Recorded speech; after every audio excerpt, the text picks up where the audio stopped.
Good evening. Welcome to tonight's live. Hopefully everybody's doing great. I see we have a lot of our members are in the chat, which is awesome. Summer may be thrown to the wolves tonight by herself, but I am here. I figured Isabel might be asleep, and the same with our girl Teresa. She might be sleeping too. It's a little later in the evening. But that's when it told me to come on tonight. It told me to come on a little bit later, so that's what I did. And I'm having eye issues again tonight, but this one's the other one. Woo, there we go. Jan's, I have some red flags if needed.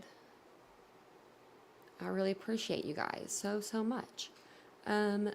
Let me see. We got lots of stuff to go over tonight. How's everybody's weekend? So I thought it was Saturday or Sunday all day today. If you can believe that. I took a nap and I thought it was Sunday. But yeah, here we are. Saturday night. I'm going to throw up, this is an old Kohberger Facebook post or Facebook message to one of his friends. So this will be in the background, just getting to know him. Going to start from the beginning. I appreciate you guys offering to help. I really do. Thank you guys. And you guys are all really good. You guys know if I need me some people, you know who I'll be getting. It's not Sunday. Let me look at the calendar. I really thought it was Sunday today. All day. Let me turn my camera on here. We live like by a hotel. It's random. It's a random spot to put a hotel. But they have like this grass. And so people were just like parked outside, like in the grass today. Like they had like little tents up. So if you hear like kids hollering, that's what it is. They were playing. I can't really hear them anymore though. So it's probably because the sun's going down. They'll be going back into the hotel. And hi everybody in the chat. I'm just looking at the chat. If I get quiet, that's what I'm doing. It is Saturday, Avery. I know. I didn't think it was Saturday either. I thought it was Sunday for sure. I was like, really? I thought it was Sunday, and then I realized it wasn't. I took a nap. I think that's what my problem was. I slept. I didn't really take a nap. I just didn't get out of bed till later today. I didn't really feel like it for once. I'm usually one of those people, like, I wake up and I'm up. But today I was like, I'm going to hang out. And I watched some YouTube and I did some shopping. So hopefully you guys had a really great day today to your weekend. Start to your weekend, I know, don't cheat myself, I know. I was like, it's Saturday. It is Saturday. And we are almost at 8,200 subscribers. Can you believe that? That's insane. We're going to be at 10,000 before we even know it. Your dogs let you stay in bed? Oh, no, mine don't let me, Mindy. No, Vincent, he takes them out in the mornings. He's on morning duty. He just does it every morning, and he does it because he usually has to go for work, and then on the weekends he just still does it. So, yeah, it's pretty exciting because we have to take them on actual walks. We don't have like a fenced-in yard, and we live on the second floor, so we have to physically, get ready to. And this message here, this is from the girl that talked with Bryan Kohberger that drove him to pick up heroin one day when he was in school, in high school. I think someone asked about the message. I just have it up here because it was a picture to have as the background before I, switched to different tabs. So.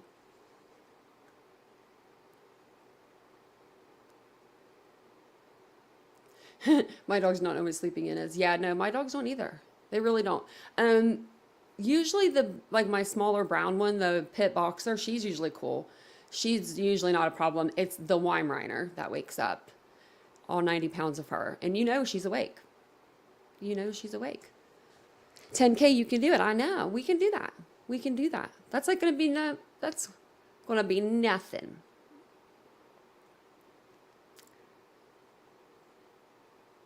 Oh, Tabitha, oh, that's okay. She said her Google account's in her late husband's name. I don't even know how to change that. Oh, I remember I said this the other day. Vincent, his mom sent a package. My boyfriend's mom, his dad passed away a couple years ago, and the label changed on the return. You know, the sender. And I was like, oh, that's so sad. Like it broke my heart. So, well, I'm glad that you guys are stuck. Thank you. And hello, Eddie, Edward. Thank you for becoming a member again, Eddie. What happened? You weren't a member for what? You were a member last night. I was like, this was weird when it said you weren't. When it said you like were, you know, a member again. So. Let me see here. I'm gonna play this one. I want to make sure I'm on the right one. Okay. Because we're gonna start way back from the beginning here. Let me grab my drink really quick and we'll get started.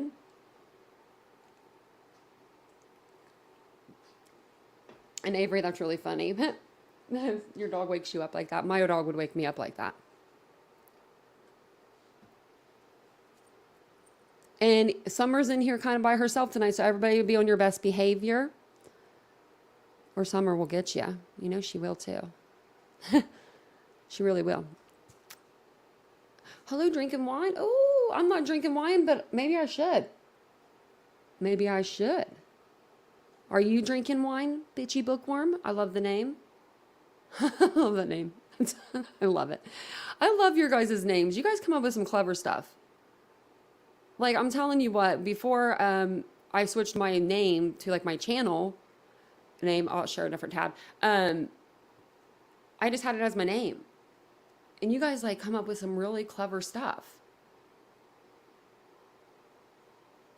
Homemade mead, what's that? Is it, like, homemade wine? Homemade booze? My friend used to make homemade wine, and it was so good. But it would get you really, really drunk.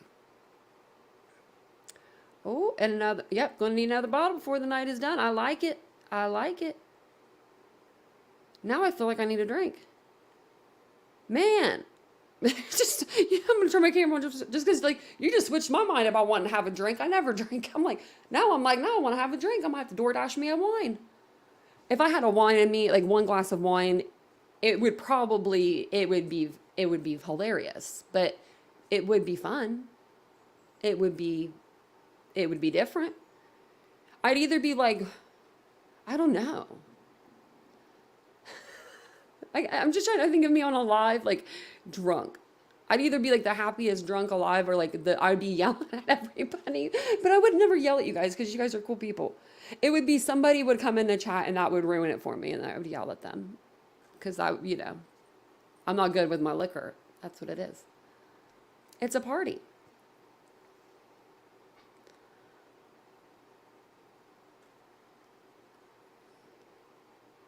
I'm reading in the chat, so sorry. I always get quiet. Oh, and Mandy Joe, I saw the live last night, and I liked it. It was a little bit of, I don't know, it was just a little different. But was it Blue's birthday or something? He like peaced out early. I was like, what? Because I was listening to it today when I was at the store, and I was like, wait a minute. Here, I was like, because he left, he said he had to go. So tonight, basically, we are going to, White Claw. Well, before we get to tonight, White Claw, I'll tell you a funny thing about that. I worked for White Claw when they first came out. I used to promote alcohol and I would promote a lot of things, but a lot of it was alcohol, like at bars and stuff. And I did promotions for White Claw, and I think it's gross. I don't know why people drink it, but it's good like for in the summer, I think. It's like if you're outside, it's not real heavy, but yeah. Yeah, I was actually upset. What's the Obsession? Is that her name? Yeah. She impressed me actually. She was like, she buckled down on her time. And I was like, you did. Oh, see, look at me smiling. She said she told Blue hi for me.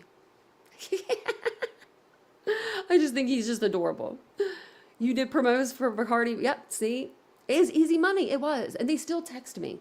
Like I got one the other day for a promo, like in Cincinnati. They asked me a lot. It'll be like 25, 30 an hour. And I'm like, no, not a day in my life. Right here. I didn't even answer it. Superbook for today. I don't know what that is. Taft's Brewing in Cincinnati for 30 an hour. No. Oh, I forgot to tell you about this though. How do I share this with you guys?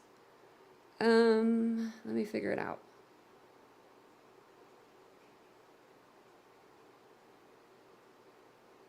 There we go. Zima's, oh my gosh, pineapple flavored lipstick. That's so funny. Zima is my friend's mom used to drink Zima's. And she had a chair. It wasn't a rocking chair. We don't know why she rocked, but she would rock in that thing. Drinking her Zimas, listening to Metallica. You didn't mess with her mom. She was that kind of mom. But she drank Zimas. That's so funny that you brought Zimas up. Oh my lordy. I have not heard anybody talk about those in so long. I wonder if they're coming back. They might come back with them. So I'm going to share this with you guys first. I saw this on Reddit, and I wasn't aware that Stacy, Ethan's mom, I didn't know that she wrote a book, and she was even writing a book. But she's writing a book, and it's getting ready to come out. And it's going to be called The Boy Who Wore Blue. And it's illustrated by Lana Lee, written by Stacy Chapin. And then I'll read the back, this is the back cover. It says, "The Boy Who Wore Blue is the story of a happy kiddo who loves his family, life, and new adventures. He's a funny, kind, and inclusive friend to all, especially his best friends, a triplet sister and brother. The details illustrated depict everyday activities and highlight how a sunny disposition and a smile empower us to enjoy life's little moments." I thought that was really sweet. Good therapy, yes. That's what I was that's where, this is a good place to put your energy. Especially, his father said, his father said, what did he say? He said something like he cries in his coffee every morning, when he looks at the sunrise or something. And those are his moments with Ethan. And I just made me feel really bad. So, and for him. And so I'm glad that she wrote this. I'm going to get this book. I mean, I'm going to have to. It's going to be a good read. I really want to get it. I'm not sure when it comes out. This was just 4 hours ago that it was posted. So I'll keep you in the loop, though. I thought that would be, that's such a cute idea. Something they could always have forever. Keep in their memory. So, and then I've also been making a video today, a memory video for the whole 4. But I don't know if I'm going to make it I don't know if I'm going to put it out as a video. I might just show it to you guys on the live. So if that makes sense. I might just do it in the beginning of a live. But Ethan's mom wrote it. Yeah, Avery. Mm-hmm. Zima's all around. There's for so Chris. I can taste Zima's now, Rich. I feel like I can taste them now. Ooh. And it probably will sell millions of copies. Yeah. I think so too. I think that it'll do really well. Really, where are you from, Mandy Jo? Are you from Texas too? Texas? Are you a Texas girl? It was storming here earlier, and there was still people at the pool. I was like, these dumbasses are at the pool. I mean, I don't know. They're younger than me, so that's probably what it is. They didn't care, I'm like, I would be afraid I would get something would happen. I'm trying to think of what else that they used to have that was an older drink. I'm trying to think. Zima is, man, that's just still making me laugh thinking about it. 79. Yeah, it's warm here too. 77. It didn't rain there at all. It rained here for a second. I was in Target. I came out and it was done. I was the ground was wet. I was like, oh, look at that. Been storming up north. Legendary, where are you going? I didn't drink Zima when they were free for me.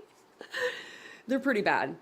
I remember my friends Steel Reserves, PBR, because they were just high alcohol, low budget. Mad Dog, 2020. Oh, Mad Dog. Yeah, that was one people used to drink.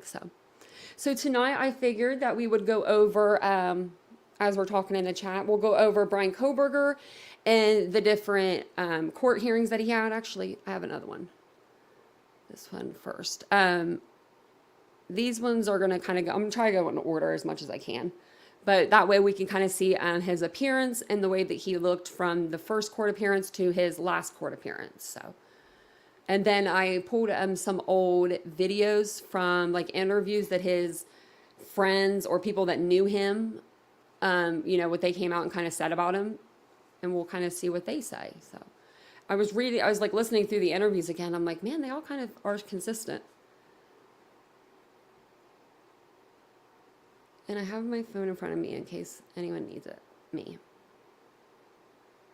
Except for I have like 5 missed alerts. Let me fix that. Okay.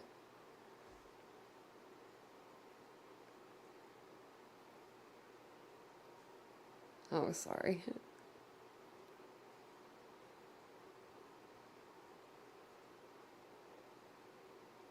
That'd be funny. Okay. Hi, Debbie. I just saw you wrote me. So Tuesday Child, he kind of does look the same, but he doesn't look the same. Like, to me, I think wasn't it Brian? It wasn't Brian Enton because he's smarter than that. Or no, maybe it was him, but maybe it was him. But he usually is pretty quick with what he says. But he said that he thought that Brian appeared like that he looked larger and that his hair looked like it was shorter than the last time. And I thought that it was the opposite. So I figured we could go back just through and check him out.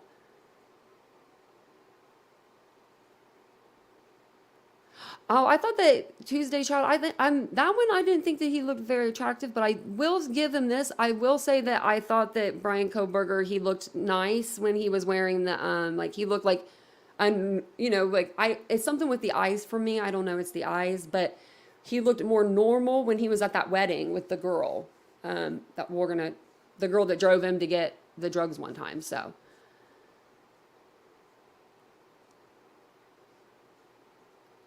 Steve put it, is that your birthday, Steve? And then he said, my bad. Wait, that's coming up. That's coming up.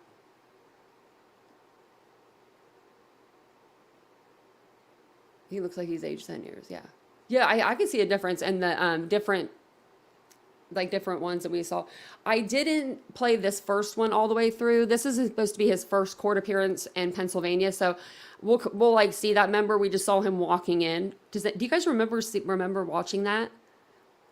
I remember that live. Like, we should have played that. I should have played that live back, because it would just been kind of funny to see my face, probably my facial expressions. I was probably like all on the computer looking, because that's the first time we got to really see him. Throwing out our birthdays. Yeah, we're throwing out birthdays. He does seem comfortable with his team representing him. He does. And the more that I did notice that in the beginning, and I'll point it out again too, like in the beginning of him going to court, he would walk in without Ann Taylor with him. And then this last court appearance, they walked in together. And I didn't notice that until like I was watching it. And I was like, oh, wow. So maybe, I don't know. Is Vincent holding us up? Who knows where he is? He might be here. He may be sleeping already. He fell asleep last night. Had only one horn, first court appearance.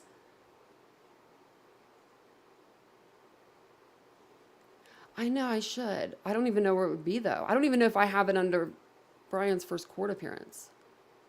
I'll try to look at it. Well, I'll try to look for it while we... Because I wish we remembered the live when you guys told me that he got arrested. Because we were on a live. I was on video. Because somebody clipped all of the videos from the channels and they did a video of everyone's reactions. And I can't remember who did it, but it was a funny video. I thought it was funny. Because it was like, Ika Mill's reaction, my reaction, smaller channels than me, bigger channels than me. I remember Ika Mills being in there, though, because he was, like, super loud. He, like, screamed. But me, I was, like, in shock. I was like, what? And I don't even know who told me. It was one of y'all in the chat. Y'all come running in here. It was, like, a morning live, because we used to do morning lives. And you were like, he just got arrested. And we're all like, what? So, I remember. And then I remember watching this court appearance we had to have watched it live because I know it was live. And it was just like him basically walking in, and then we didn't see the inside, and then him walking out. I have a video clip of him walking out too, to get back into the van. And you'll see how big of a deal it was. like all the like the flashing and stuff, you know, the photographers. You remember that night? Yes, Jan, when they picked him up. It was at night, and they picked him up at night when they were walking him across. That part was at night. Yeah.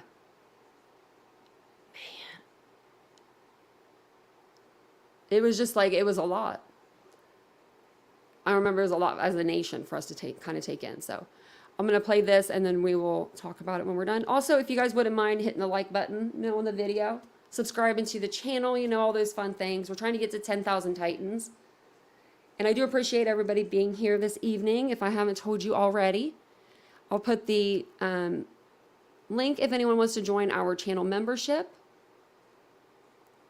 Oh my God, everyone was tracking his plane like it was up in Santa. They were. I think I was the only person that wasn't tracking his plane. Maybe I was, but I don't think I was. But I remember people doing that. Wow, I remember that. I think I actually was. I think I was one of those people that was giving people like, I don't think we were tracking it, but I think I was telling you guys when he was going to be landing and stuff. That's so crazy. I forgot about that. See, and doing these lives, it makes us remember stuff like that. Do you remember them? Okay, I forgot about this. I should find I might have to find that video. Do you remember them putting the helmet on his head when they walked him from the plane, like to the car or something? Or something along those lines. They were walking him from, I think, the plane to the car, and they put the helmet on his head so nobody could take him out from like far away. It was the longest flight ever. It was. Yeah, they put. I mean, like, I never have seen that. I've never seen any them do that. I've seen bulletproof vest. I've seen. I mean, maybe it's because I'm Idahoans. I don't know what you call them, but they're hunters and stuff out there. So they're like, we're just gonna make sure that nobody can get to him. I don't know. I'm gonna have to look up that video of him walking across the tarmac. Like, it's like the tarmac, or whatever you call it. Like, because, you know, he got special treatment there. He didn't have to wait in TSA lines or nothing like that. Of course not. Extradition hearing this afternoon. Hey, how you doing? How you feeling? All eyes were on 28-year-old Bryan Kohberger as he was brought into the Monroe County Courthouse Tuesday. It's the first time the public was able to see the man who investigators believe killed 4 University of Idaho students in November. Kohberger's family members attended the hearing that lasted about 20 minutes. He waived his right to extradition, which means he is set to be transported back to Idaho. Thank you for joining us here. Pennsylvania State Police and the Monroe County District Attorney's Office held a press conference after the hearing, releasing new information on Kohberger's arrest. So this begins when the Pennsylvania State Police Bureau of Criminal Extradition, which means he is set to be transported back to Idaho. Thank you for joining us here. Pennsylvania State Police and the Monroe County District Attorney's Office held a press conference after the hearing, releasing new information on Kohberger's arrest. So this begins when the Pennsylvania State Police Bureau of Criminal Investigation troopers were contacted by the FBI. Be transported back. Lasted, which means he is set.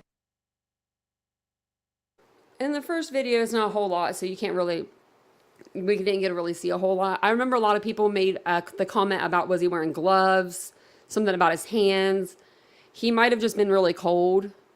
I know that whenever I get cold, it's weird though. Like I'll get kind of, it's weird, but I get kind of veiny looking. If not like when I'm tan, but I don't know. Debbie, thank you for becoming a new member. Obsessed for Disneyland. Oh, I love that name. And I love your picture. I watch I watch all kinds of stuff on YouTube about Disneyland. The stuff that they don't want you to know. I don't know. I just like hearing about that kind of stuff. Justice is an advocate for Bryan Kohberger. They're going to get him off the hook, I guess. I want to know who's buying his commissary, because you don't get no t-shirts for free. Nope, you don't get any of those. You just get the red suit for free. Unless they did that because they had to put a body or a bulletproof vest on him, so they had to put something maybe in between so it wouldn't rub. But I just know normally you when you go in, they give you just like your uniform, and you don't get like extra. You don't get socks, you don't get underwear, you don't get undershirts and stuff like that. So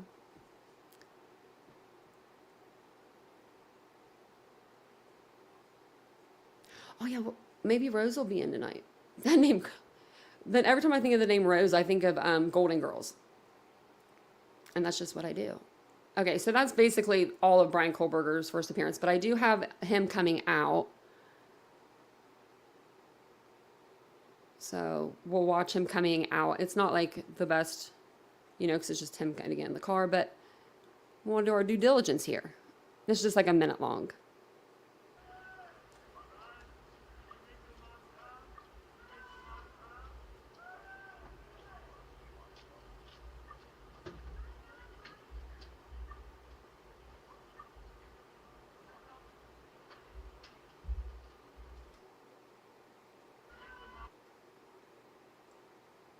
Can we just appreciate the cute cop for a minute that's standing next to him? I'm just going to replay this because, the one with the tattoos. He's a good looking guy. Too bad we left him back in Pennsylvania. I wouldn't mind looking at that guy again.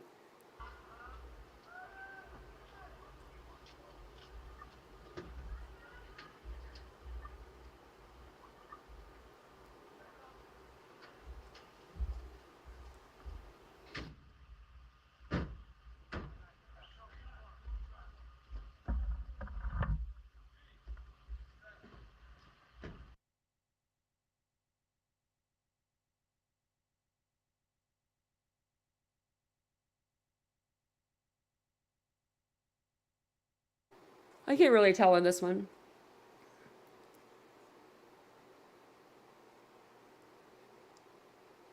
I miss him. Isn't he cute? Man, that guy was, ooh. Man, oh man. Arrest me now. Arrest me now. Is Cheryl in here? Because she was watching the new Magic Mike last night, and that's the movie he looks like he needs to be starring in. Move over, Channing. He's not my brand. Sorry, guys. But he was a good-looking guy. He's illegally sexy. Yeah, he should be arrested for that. Look at him back there. Everyone was talking about him when this first came out. I mean, we were all like, whoa, he's a good-looking guy. They don't make him like that out in Idaho. I don't know why not. I'll go let the video play one more time. And then we'll stop. I promise, guys.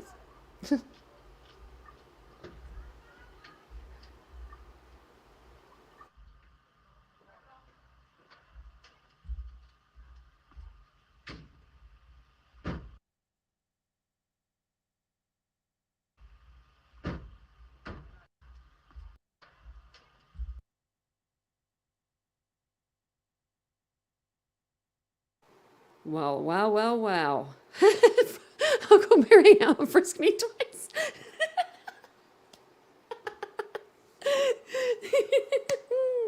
The eyebrow lift is alive. You are so right. Oh my gosh.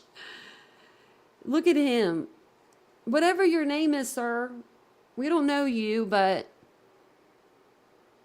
I have a lot of ladies in my chat that I'm sure are single. And if they are not single, they are now. If,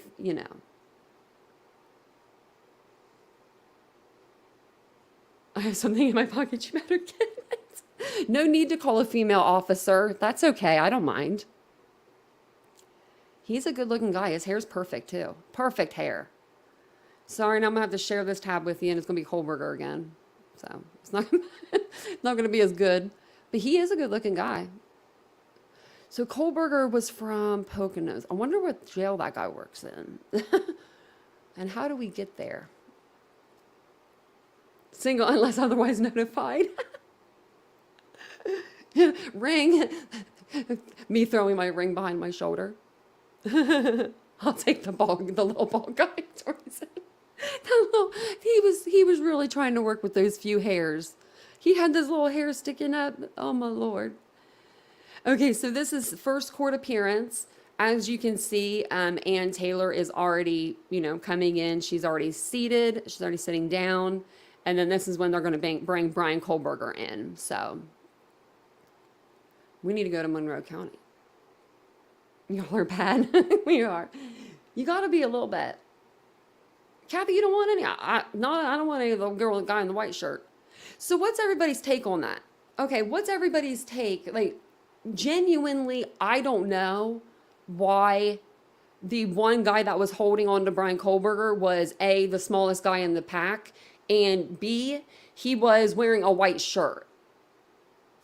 Does anyone know why he was the one dressed in bright white and all the other guys were in dark colors when they were walking him through? I should have pointed that out when they were doing it, but oh wait, I can just share this back with you. See how they're all like in black? He's even in long sleeve. Is he like work for maybe the actual courthouse? He's the captain. Gotta make the guys around you strong. Is, you know, you're only so powerful as your army, I guess. I was more into the cowboy investors. Officer versus regular cop. Okay.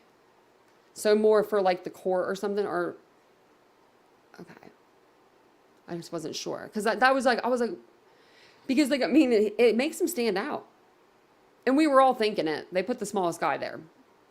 And we're like, did they do that to make Kohberger feel some type of way, you know? Because you never know.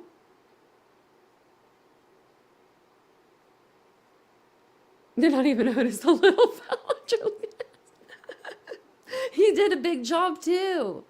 Can you imagine he had to, like, if you're okay, if you think about it, like we're not saying Bryan Kohberger's guilty over here because someone came from me in my comments today saying that I thought that, you know, he was innocent or I thought that he was guilty and that was like the end of the story or something.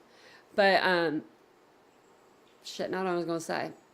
Something about him, something about Kohberger. I don't know. I literally it just messed me up. I just like, it went out of my head. I'm trying to see if I can get back. Like if I read the chat, maybe it'll come back to me.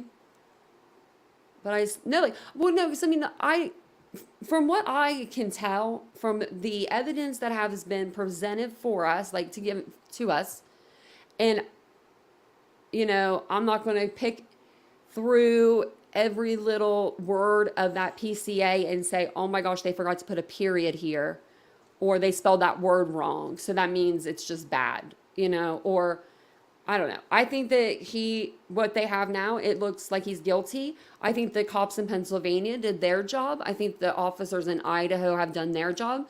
I think the FBI has done their job. I think that who's the big dogs that come and get you when you're bad? Marshals, the United States Marshals, I think that they did their job.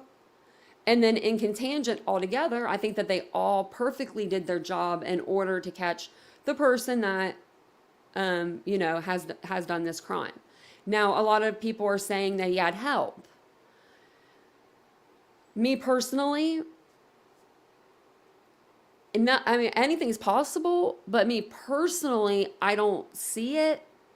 Just based on what we know about Bryan Kohberger and being like a perfectionist, him being really smart, him being an OCD fanatic freak. I don't think that he would want to handle another person. I don't even think he would have another person that would want to do this with him. How do you start that conversation up? You know, I don't know, but I mean, how do you start that conversation up though? Like, you're just hanging out with your friends and you're like, hey, do you want to go off some people with me? That's what I don't get.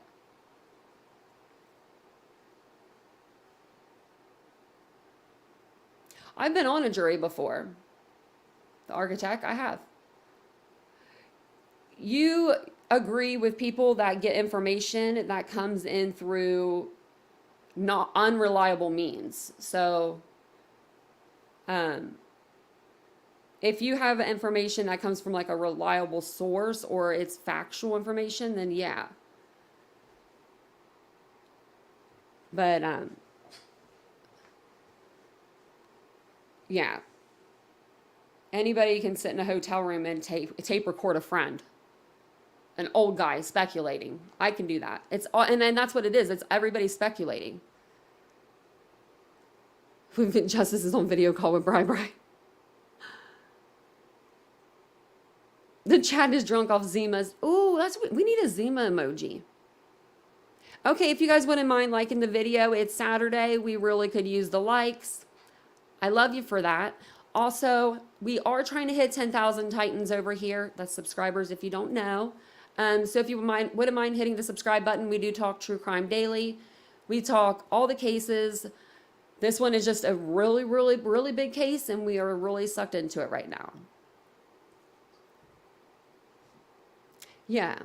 Yeah, Amanda, yeah. Media reports the courts. If the courts aren't releasing anything, there's nothing to report. Yeah, and that was like, and what I said, like what I said last night, with Bryan Kohberger, if everybody went with the narrative, like, if everyone read the PCA, and that's, I mean, that's a good thing that we all are different, all have different minds. But if we all read the PCA and we followed and we said, okay, yeah, the cops did their job. Yeah, the PCA, look, that's good. This is okay. Yeah, they got a guy. I just feel like then there's no content to be made. So then there's no entertainment for a lot of people, because a lot of people feel like this is entertainment. I mean, it is. It is for a lot of people. So if there's no speculation and there's no,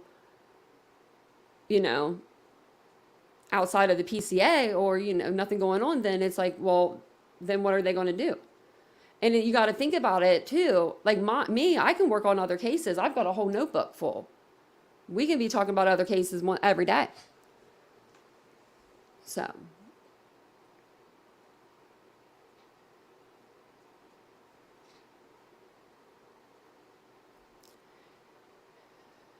This is a quadruple slaying. And I am so thankful that there is a gag order, that there has been redactions, that there has been seals, that there has been more gag orders. I really, really, really, really am really thankful for that. Because if there wasn't, then I feel like it would just be even worse. Oh my gosh, it'd be even worse. Madalena, no. Mandy Jo, I did a live. You were in the live the other night, right? Nothing since the live. But oh, you're welcome, Melissa D. I'm not sure who gave you the membership. Was it me, maybe? Or maybe someone in the chat. Has someone bought memberships tonight? Oh, someone has. Avery, thank you. Oh, and thank you, Jan. Oh, I don't see him over here. I need to get back out of the screen. My chat has been messing up still. And I think that the gag orders are in place for both parties, like, or both, for the state, it's good. And for the defense, it's really good. I think it's good for both. I mean, and I'm glad that we're getting sprinkles, there's releasing documents stuff. They are really redacted, but we're at least knowing what they're getting things for. We could totally be out of the loop. And I think that with us today, with having the internet and stuff, it's just we want that information so fast. And remember back when we used to have to like watch the news and get newspapers? Because I remember that. And I'm only 37. So we will share this. We're going to get into this one here. And then I'll just play it through and I'll chat with you guys in the chat. And then just kind of look at his body language, when he walks in, how he sits down, how he smiles. Look at him when they're reading off the name. See if he's clenching his jaw, how he did in the last court appearance. He was like going to town. See if he's doing those type of things. Maybe sitting in there for 6 months is getting to him. I mean, it would get to me. If I was innocent or if I was guilty, it would get to me.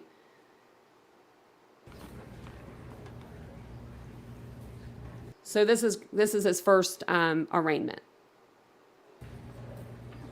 Oh, we got it. Yep. Or his first court appearance, I'm sorry, in Idaho.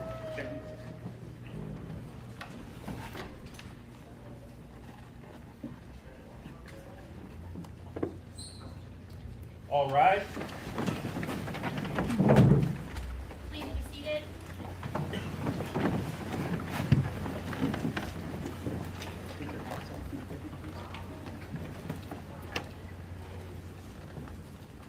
We are on the record in the 2nd Judicial District, Latah County.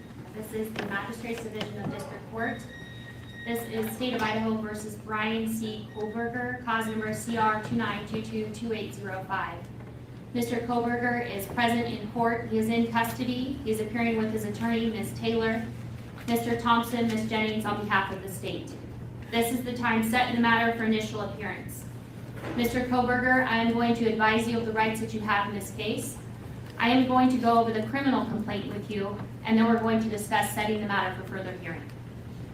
You have the following rights. You have the right to remain silent. Anything you say can and will be used against you. You have the right to the presumption of innocence. That means the state bears the burden to prove that you are guilty of this offense beyond a reasonable doubt. You have the right to a preliminary hearing. A preliminary hearing is a probable cause hearing. At that hearing, the state must establish that more likely than not, these felony offenses were committed and you were the one that committed the felony offenses.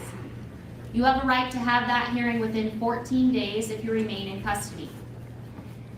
If you are bound over at that preliminary hearing to district court, if the court finds probable cause, you would be bound over to district court.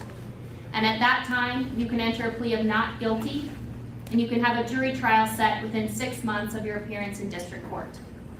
At both your preliminary hearing and your jury trial, you have the right to confront and question any evidence or witnesses called against you. Call witnesses on your own behalf and compel witnesses to be present and testify at the state's expense. You have the right to be represented by a lawyer. If you cannot afford one could be appointed to represent you based upon your financial need. You also have the right to appeal any conviction in your case. Do you understand these rights? Yes. I am now going to go over the criminal complaint with you. Count 1 of the criminal complaint charges you with the felony offense of burglary. It alleges that the defendant, Bryan C. Kohberger, on or about November 13th of 2022 in Latah County, state of Idaho, did unlawfully enter a residence located at 1122 King Road, Moscow, with the intent to commit the felony crime of murder in violation of Idaho Code 18-1401 and 1403.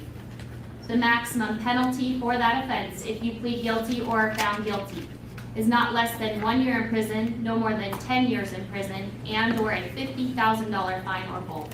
Do you understand? Yes. Count 2 alleges that you committed the felony offense of murder in the first degree.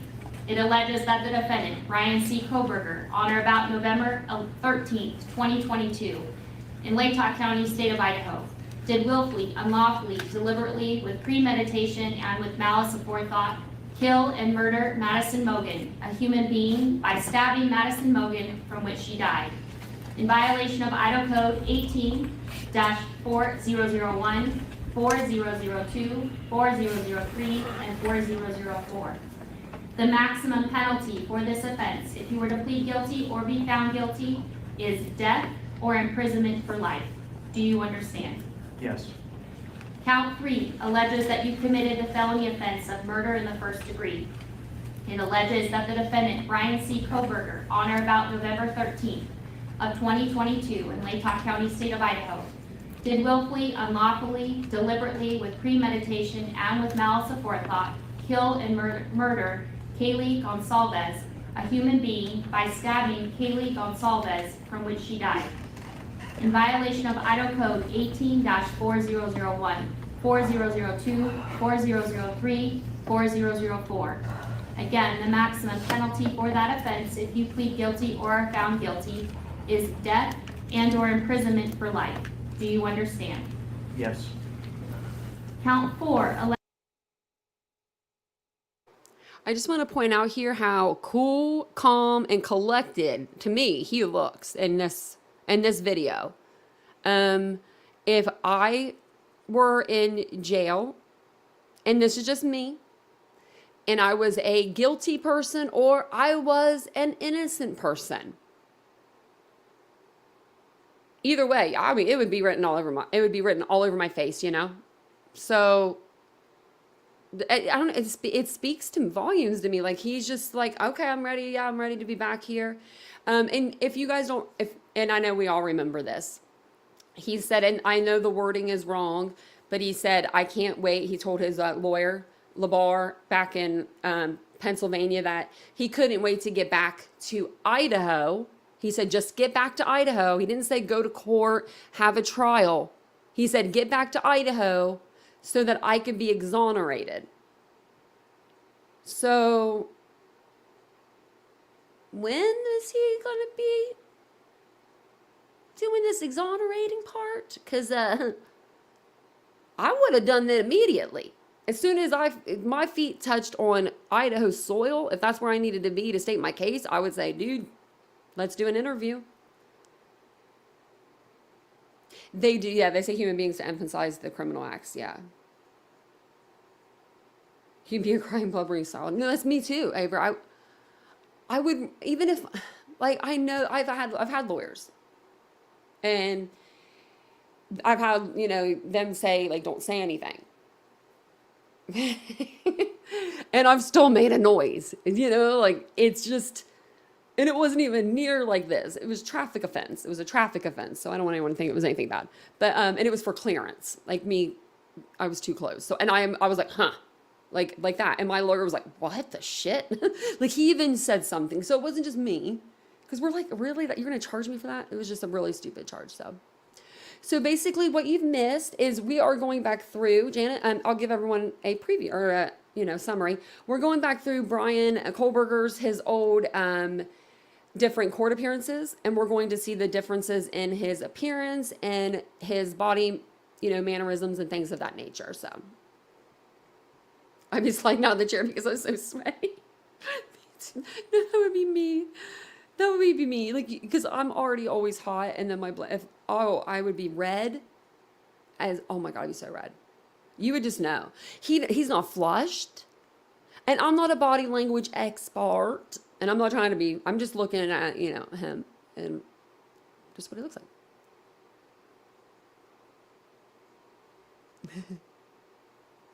The Richard, he said not the face though, that's funny. I like that your name's the Richard. I don't know if I told you that before, my uncle's name is Richard. It makes me laugh. Alleges that you committed the felony offense of murder in the first degree.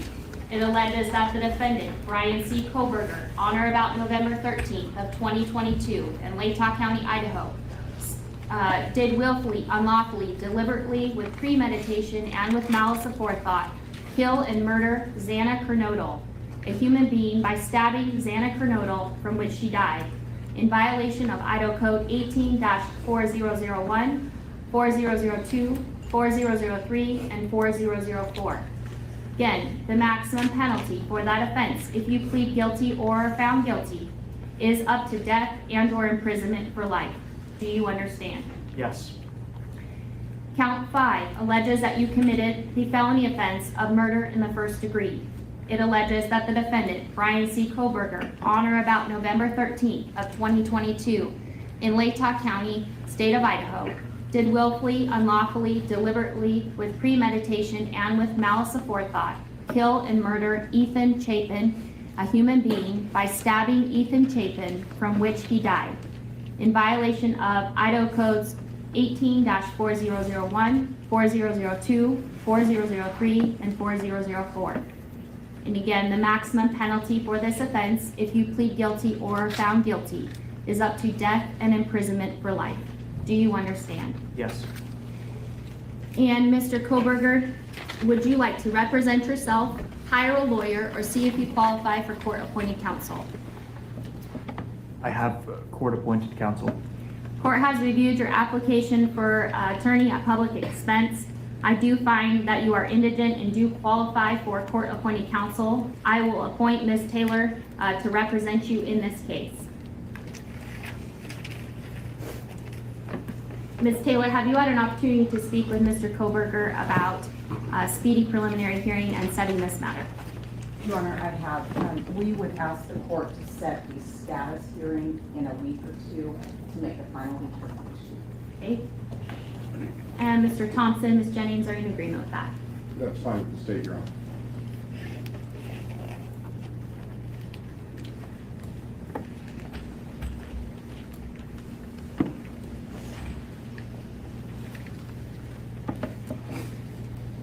I will go ahead and set this matter for a status hearing then on the calendar on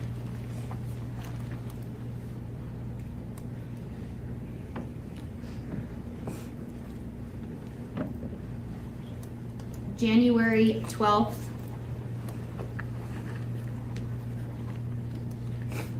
at 10 o'clock a.m.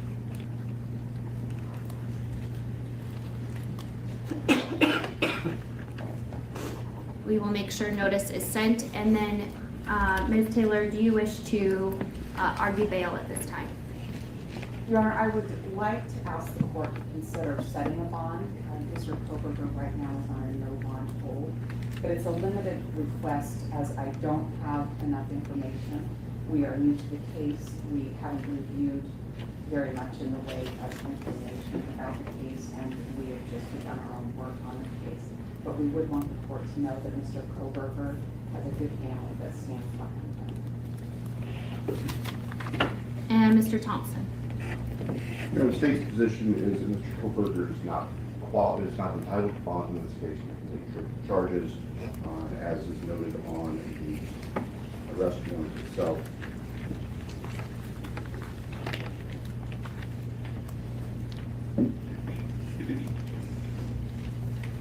Idaho Code 19-816, 19-2903 both specify that given the potential penalties in this case, there's no right to bail. The defendant was arrested 3,000 miles away across the country, where his family is. We ask that he remain in custody. No bail.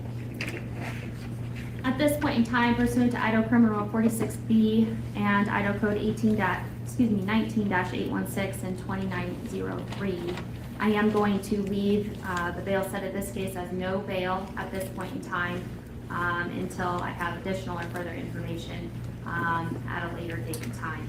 So with that, then Mr. Kohberger, you will be remanded in custody and remain in custody on the no bail pending further proceedings in this matter.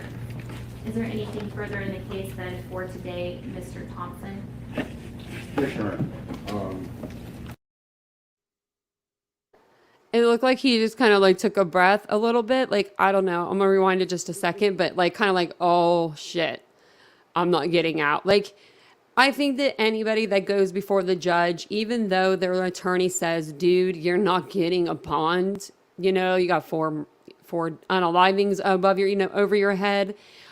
Even in the back of your mind, I think you still have that little bit of hope that you'll get out or you'll get a bond, which, I mean, even if you got a bond, I'm sure from what we've heard about his family, they wouldn't be able to afford the bond unless maybe they, I mean, I don't know. Maybe I would have liked to seen that actually. Maybe put the bond at like, I don't know. I just wanted to see if his family would actually put up their house. Do you think that his family would do something like that? They haven't spoke a lot. So what I was thinking is if they gave him a bond, let's say, and this is going to be speculator, this is just me speculating. And we're going to say it was really small, like a small bond, like $250,000 bond. We only need 10% of that and you can put up your home. But if you put up your house and your child doesn't go to court, then your home gets taken. Sorry. Because they ran and they skipped bond and then there's a warrant out for their arrest. Personally, me, if that was my own child, I think it would just have to be one of those things where you'd have to just know your child. Nobody knows their children better than a parent. I mean, you just usually, you know what I mean? Usually in most cases. They may rent. Yeah, you may be right. I thought they bought that house though, back in the day for not that much. If they thought he was innocent, yes. See, that's what I'm thinking because like, but they were just like, no comment, which they didn't say no comment. They did say they felt bad for the families. They were sticking behind their brother and son. But yeah, like Mandy Jo said, they filed bankruptcy twice. Like they were driving extremely old vehicles, I heard. Like one of them was a Lincoln or Cadillac from like the 90s. And then a Mazda or something along those lines from like the early 2000s, I want to say.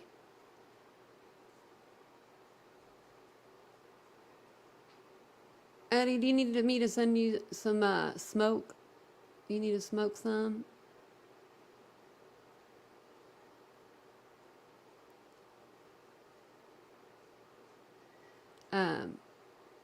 They can't if they have a mortgage on the house. Oh, I didn't know that, glow bug.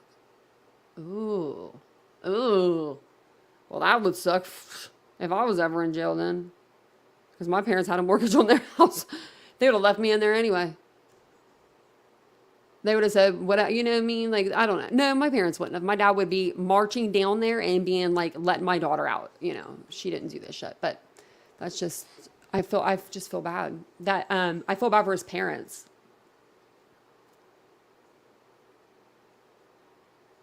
Yeah, Dawn, I heard that. That one of his sisters, yes.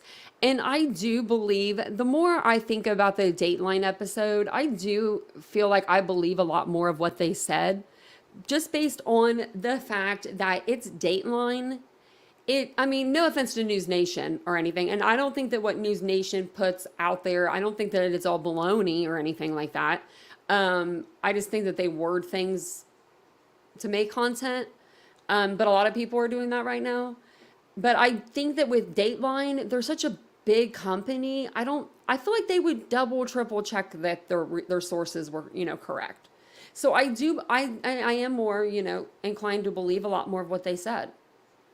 Plus that Keith Morrison and Lester Holt, like I said, they just can't lie. I feel like they can't be people that lie. Yeah. Yeah, I can't imagine not being able to help my child. And that's what I mean. Like, if his parents can't help him, like, because of finances, like, can you imagine him being his parents? Oh my God. And you never know. Maybe, like I said, maybe they did see this, not like this happening, but they saw their child changing and they didn't know what to do. And they were maybe trying to do things for him. Like I showed you in the post, where he was texting his friend saying that he was in rehab. I had never seen that email before.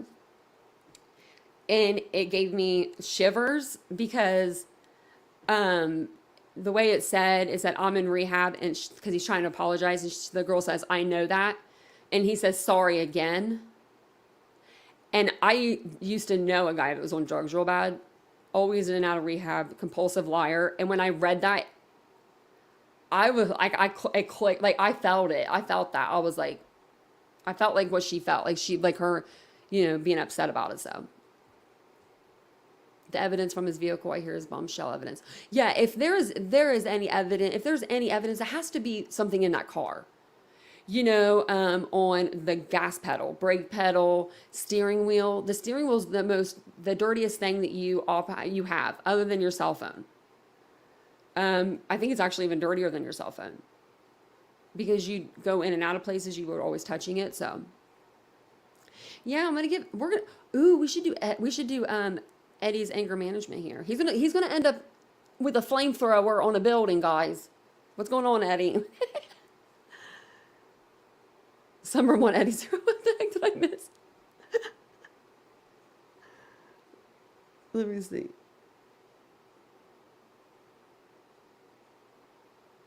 What the?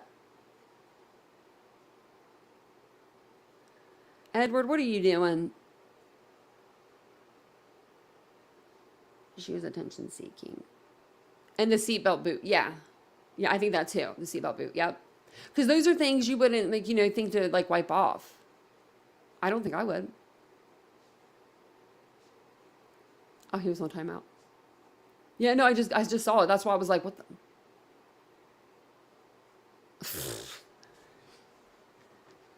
We'll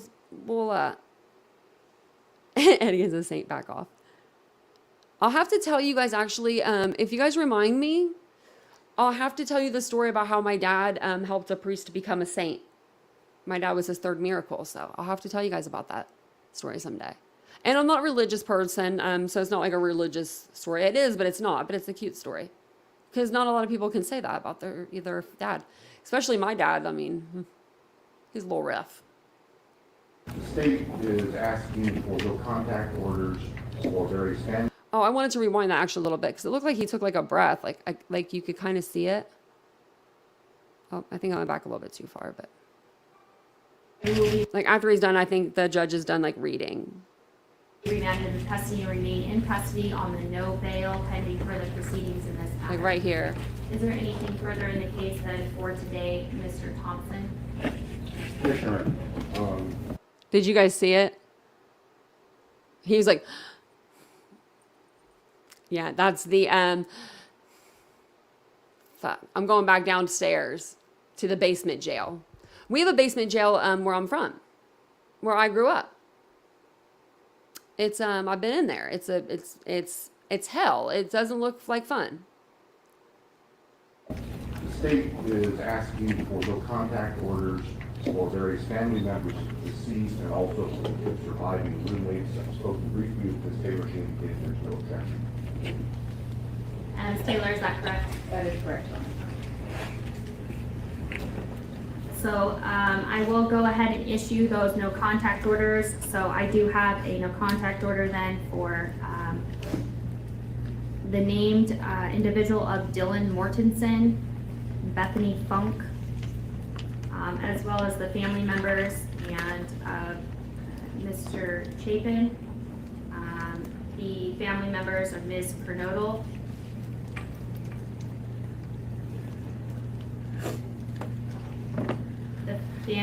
excuse me, yes, Mr. and Ms. Laramie, Mr. Mogan, Ms. Cheeley, and then a number of members of the Gonsalves family. Those specific names will certainly be provided to you, Mr. Kohberger, by way of being provided notice of these documents. You'll get a copy of these no contact orders. What you do need to be advised of and what will be in this no contact order is you are prohibited from having any contact with them whatsoever. You cannot contact them through a third person in writing or by any electronic means. You cannot Facebook, Snapchat, Twitter, Instagram, use the phone to communicate with them or otherwise any form of communication in direct or indirectly with them. You cannot engage in any conduct that would harass, stalk, threaten, use, attempt to use, or threaten to use any physical force or violence upon them, or place them in reasonable fear of bodily injury. You cannot go within or knowingly remain within 300 feet of their person or their home, workplace, or any other place where they might be. There are no exceptions to these orders. And if you do violate these orders, it is a new misdemeanor offense. It is punishable by up to a year in jail and or a $1,000 fine or both.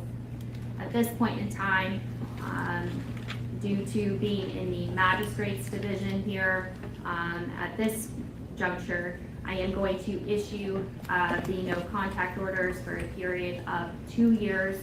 And then if it needs to be modified or changed by additional judge, it can be done so at that time. Is there anything further, Mr. Thompson? No, Your Honor. Anything further, Ms. Taylor? No, Your Honor. All right, thank you. We are adjourned.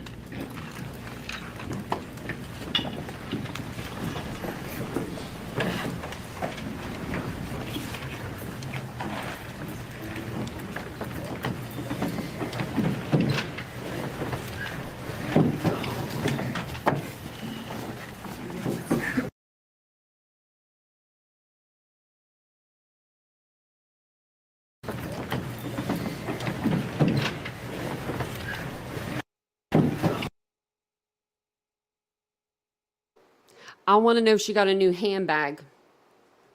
Because remember, I mean, it's not a big deal. She's allowed. I know that sounds so like random. I want to see if she got a new handbag. But I think we were talking about it. No, is it beautiful, Jan? Jan, aren't you in Ohio too? Why do I think you're in Ohio? Do I need to go outside and look at it real quick? Oh, Dawn, you're in the right group of people. You have come to your spot.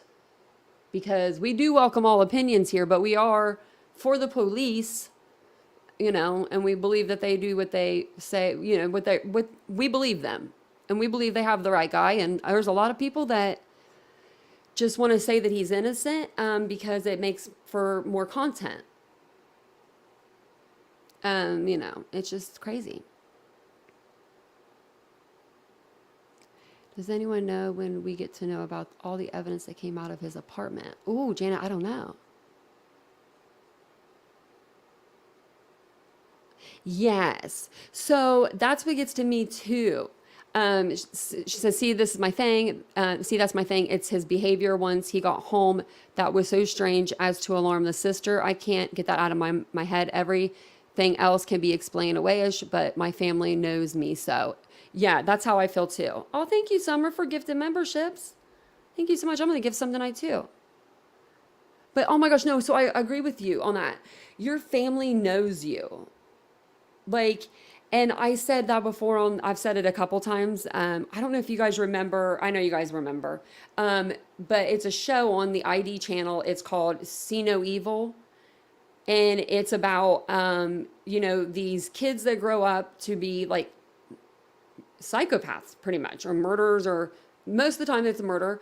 And it gives it on the family's point of view.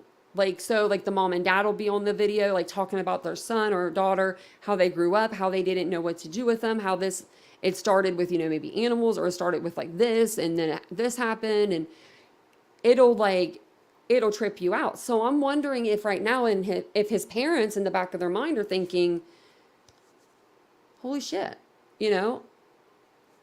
like if his sister, and I'm assuming, I don't know which one it was, but I'm going to assume maybe it was the one in mental health. Maybe she knew. I mean, who wears gloves? Like, I mean, I'm a weirdo. I wear gloves when I touch meat and stuff. I'm a weird person. But no, your family knows you. You know what I mean? You feel like his mom knows? I feel like the parents know. Like, maybe they want to be naive, but I think that they've sat down by now and have, I feel like there would be a statement, maybe not. Maybe there's, I don't know. Hey, Nicole Marie. It's 10:40 a.m., 10:24 a.m. Sunday. Aw. Yeah, not all, but most. Some of them can be, So, oh, you look so good in your profile picture. How's the baby? We need to do a morning live. I miss my morning peeps. But I'm catching you on the other side.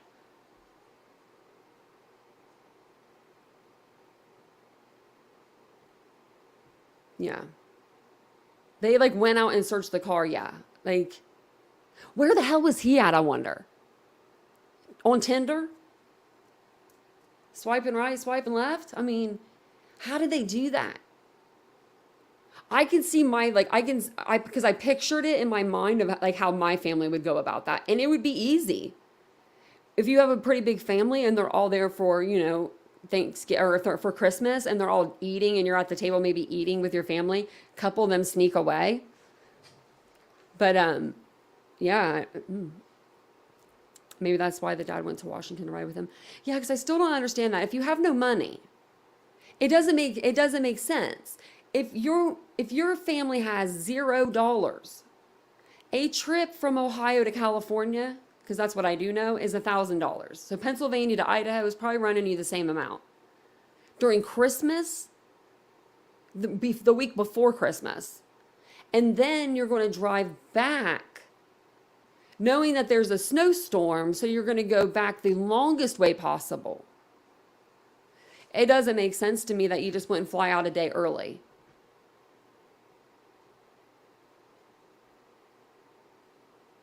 No, they do live in a really nice place, but the Poconos my mom used to go there as a kid and ski. I guess it's not as trendy as it used to be, but she did used to do that. But their house, I believe they only spent, and this isn't only, I don't want to say that. And someone correct me if I'm wrong, but I thought that when they bought it, it was only for $180 some thousand. So, or 150 some thousand. So for the property, for all that land and for that big house, I think that's a pretty good deal. Now, I know somebody's been showing pictures and they said that supposedly it's the inside of Kohberger's parents' house, but you can tell that it's not based on the decorations in there because they're not going to have glass table. They're just not. 200,000, yeah. So, yeah, 200,000. That's pretty good. It's really good. My parents, spent about the same. And we had a 1-story on a corner lot, half acre. That's a lot of acreage too. So, okay, I think we're done with that one. This one is when he showed up in his t-shirt stage, when he had his cuts on his face. Everyone was like, oh my God, he cut himself. Razors will do that. Think of those cheap Bic razors that you buy, like the disposable ones, and then take the soap layer off there that they give you. Take that soap out, and that's what you get in a jail to use. He's probably never used anything other than maybe like a regular like beard trimmer, the ones that are, he probably maybe not even used a razor before. He might just do the electric one. So yeah, it's a nice house for that price. It's like a tri-level, I think, one of those type of deals. 138 in 2014. I was thinking it was lower than what I said. You know what's crazy, Mandy Joe? Okay.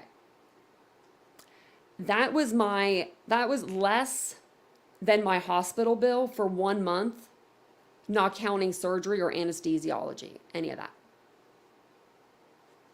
So you can buy a house in the Poconos in 2014, or in 2014, oh my God, same year, you could stay at Ohio State University Hospital for the same amount for a month. You just let me know, what you guys would prefer. Yeah, Avery, it's one of they're cheap razors. The guards give them out around like 6 in the morning. They wake you up, they give you a razor. They say, hey dude, I'll be back in 15 minutes for that razor. And you best have that razor to give it back to them because they don't want you to keep it as a weapon. So, yeah, I think she probably told him, I don't know if I'm assuming that his hair isn't wet from a shower. I'm assuming they have some hair product in. So she probably put that hair product in like right before they went into court. Because it's not like he's going to get that in the jail. They're not going to give him that in the jail. Not that I've ever seen anyway. And then we'll just like kind of see how he walks in on this one and stuff too. Let me blow it up.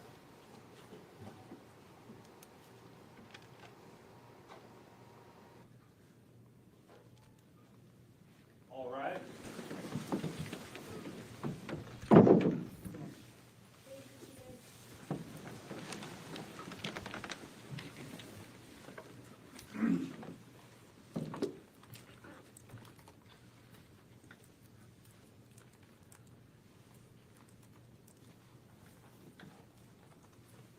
Right, good morning. We are on the record. 29222805. This is State of Idaho versus Bryan Kohberger. Mr. Kohberger is in custody. He is appearing here in court with his attorneys, Ms. Taylor, Mr. Logsdon. Mr. Thompson, Ms. Jennings appearing on behalf of the state. This is the time set in the matter for the preliminary hearing status conference. So I am going to inquire of counsel. Ms. Taylor, what's the status at this time? Thank you, Your Honor. We are going to ask the court to set preliminary hearing out into June. We would request the 3rd or 4th week of June and probably 4 or 5 days for preliminary hearing. Mr. Kohberger understands his right to a timely preliminary hearing, and he's willing to waive the timeliness to allow us time to obtain discovery in this case and be prepared. And Mr. Thompson, are you in agreement with that? The state has no objection to that, Your Honor. Ms. Taylor reached out to us by email yesterday with her proposal. On reflection, the state's calendar would be better in the month of July, but we will make the end of June work if that's the court's preference. And I haven't had a chance to talk to Ms. Taylor about that. I'm sorry, I know that's last minute. That's okay. The court's calendar is going to be better towards the end of June, early July. So would that work, Ms. Taylor, for your scheduling on your other matters? Your Honor, yes. If we take that 4th week in June, that's actually best. Okay.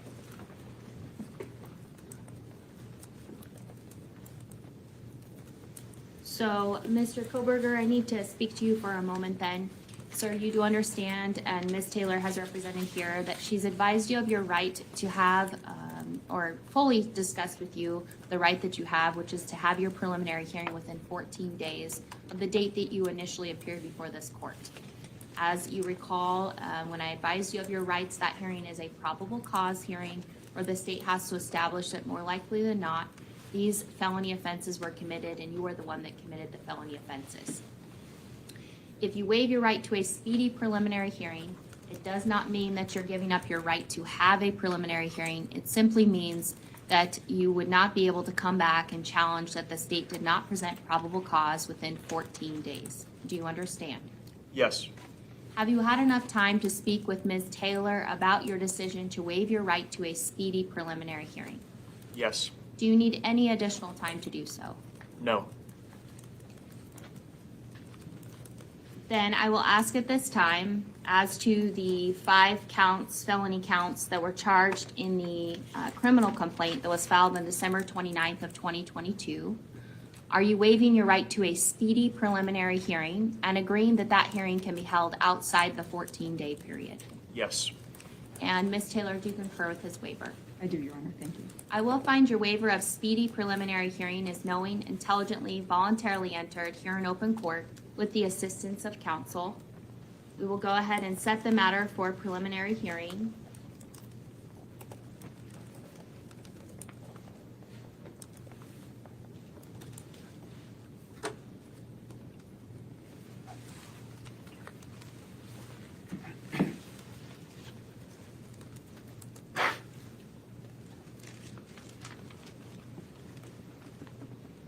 Beginning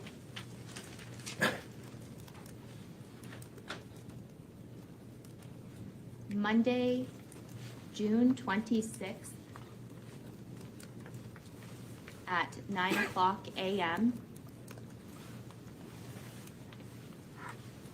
And I will go ahead and reserve the week, so June 26th to June 30th, in the event that we need all 5 days for presentation of evidence. And just so council knows, it will begin at 9 a.m. each of those days. Is there anything further to address at this time in the case, Mr. Thompson? Not from the state's perspective, Your Honor, no. All right. Or Ms. Taylor? No, Your Honor, thank you. Okay. Mr. Kohberger, then you will be remanded into custody on your same no bail at this point in time, pending further proceedings. Again, we'll send notice out to council, and we will be in recess for this morning. Thank you, Your Honor. Thank you.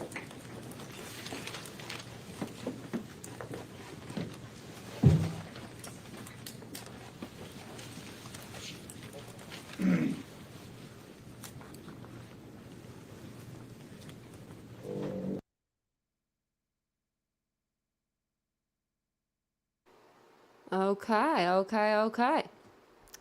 So, he has his 3 attorneys with him, it looks like, in every video. I know that Ann was hired to represent him a few days before.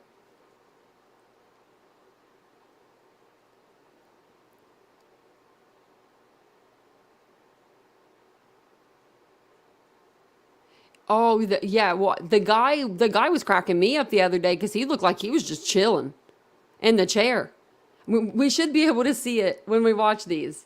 Yeah, he was just like hanging out in the chair, like kind of like relaxed a little bit. And I'm like, look at him, just all laid back, relaxed, like I'm here for the party. Is he guilty? Do you think? If he is guilty, do you think that he told his attorneys? Nope. I don't think he, hell no, I don't think he did. I don't think he did. I don't know. Would you guys? That's a good question. I mean, I would probably say, no, I didn't do it. Okay, let's say I did it. Okay, let's say I did it. I did it. You know, I did a crime. I'm not going to say that because I don't want to say that. But let's say I did something really, really bad. And, you know, I just said that I would probably say for the first, until they knew that I knew that they knew that I was lying for sure, like 100%, I would keep lying. I would say, I didn't do it. I didn't do it. Not me. I would say, I'm not guilty. That's just me.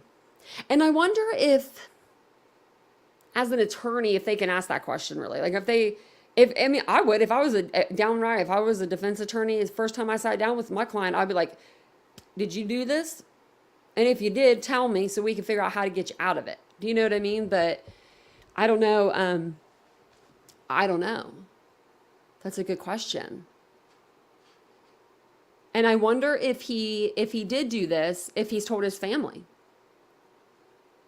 You know?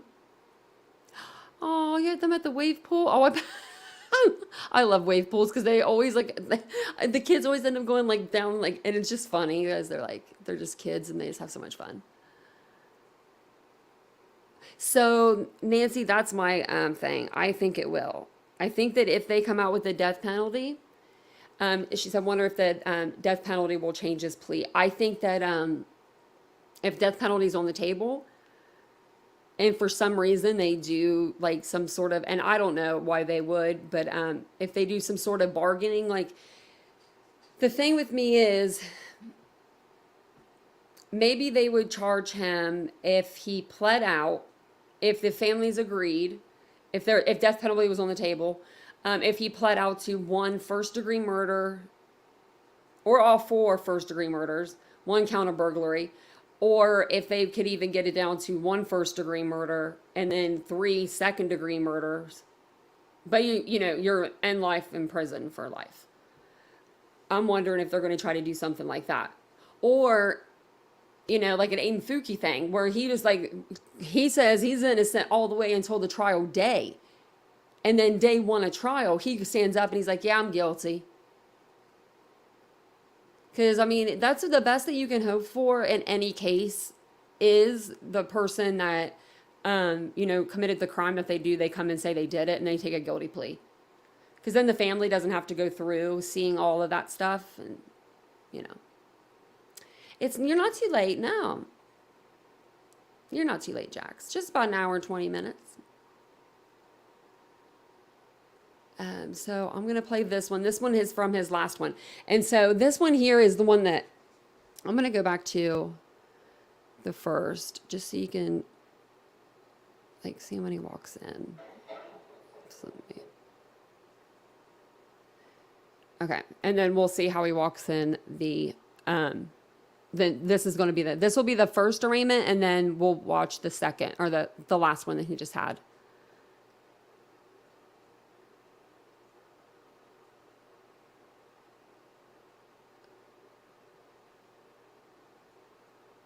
Okay. Gives us like a little bit of an idea.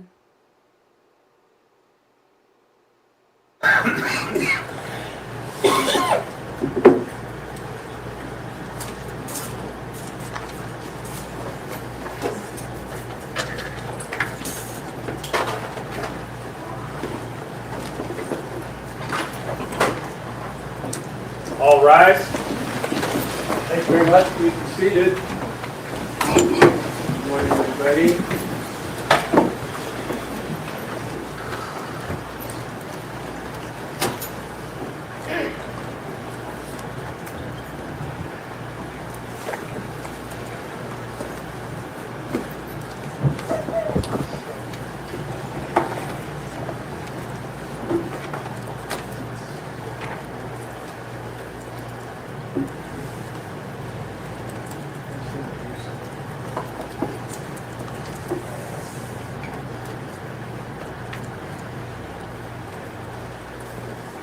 We have some people on Zoom here too, so we're going to hide it.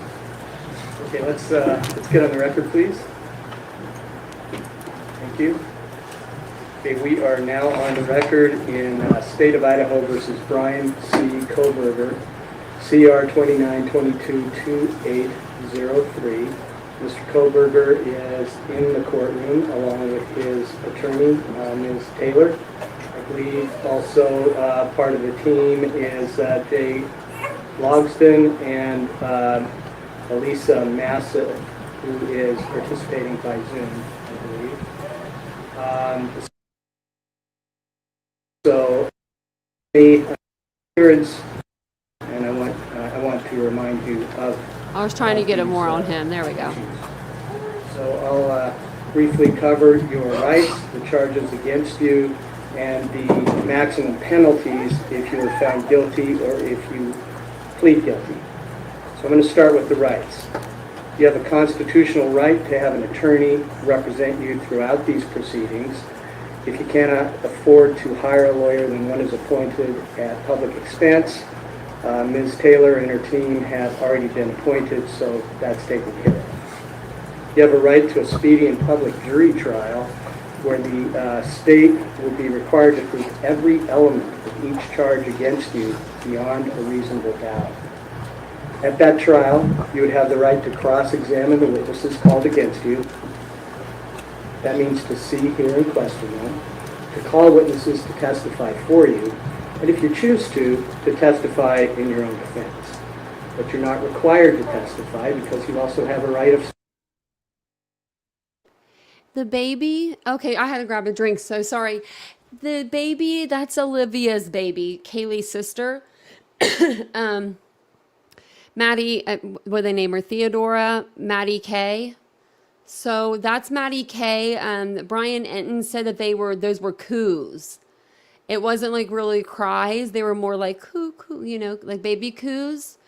And so I think that is powerful in my mind. I mean, that's beginning of a new life. That's another part of, you know, Kaylee. It's like, yeah, I mean, in a way, it's almost like her sister got a little piece of her sister back, you know, when she had her baby. Because she gets to put that energy into her. Yeah, if you guys didn't see it in my short videos, I have a video short of them walking into court for this court hearing here. But you can definitely see a difference in his facial expressions and stuff. Silence. That right is protected under the Idaho and federal constitutions, so you can remain silent throughout these court proceedings, and that can't be held against you in any way. What you do need to remember, though, is that anything you do say, other than to your lawyers, could be used against you in a later court proceeding. Do you understand that? Yes, I do. Okay, thank you. You also have a right to appeal any final decision of the court. In order to exercise that right, you need to file a notice of appeal within 42 days of that final decision, or that right is waived. Also, if you are not a United States citizen, any finding of guilt in this state could have adverse consequences to your legal status. Do you understand these rights? Yes. Any questions about the rights? No. All right. Let's just remember it here. So let's go to the indictment. Do you have a copy of the indictment in front of you? Yes. Okay, thank you. And you see in the heading your name there. Is that your correctly spelled complete name? Yes, it is. Is that the correct birth date underneath your name? Yes. Are those the correct last four digits of your social security number? Yes. All right, thank you. All right, I'm going to read you the charges on the indictment, starting with count 1, burglary. That is a felony under Idaho Code Section 18-1401 and 1403. This alleges that you, on or about November 13, 2022, in Latah County, state of Idaho, did unlawfully enter a residence located at 1122 King Road, Moscow, with the intent to commit the felony crime of murder. Count 2, murder in the first degree. That is a felony under Idaho Code Section 18-4001, 4002, 4003, and 4004. This alleges that you, on or about November 13, 2022, in Latah County, state of Idaho, did willfully, unlawfully, deliberately, with premeditation and with malice aforethought, kill and murder Madison Mogan, a human being, by stabbing Madison Mogan, from which she died. Count 3, murder in the first degree, a felony under Idaho Code Section 18-4001, 4002, 4003, and 4004. This alleges that you, on or about November 13, 2022, in Latah County, unlawfully, deliberately, with premeditation, and with malice aforethought, kill and murder Kayla Gonzalez, a human being, by stabbing Kayla Gonzalez, from which she died.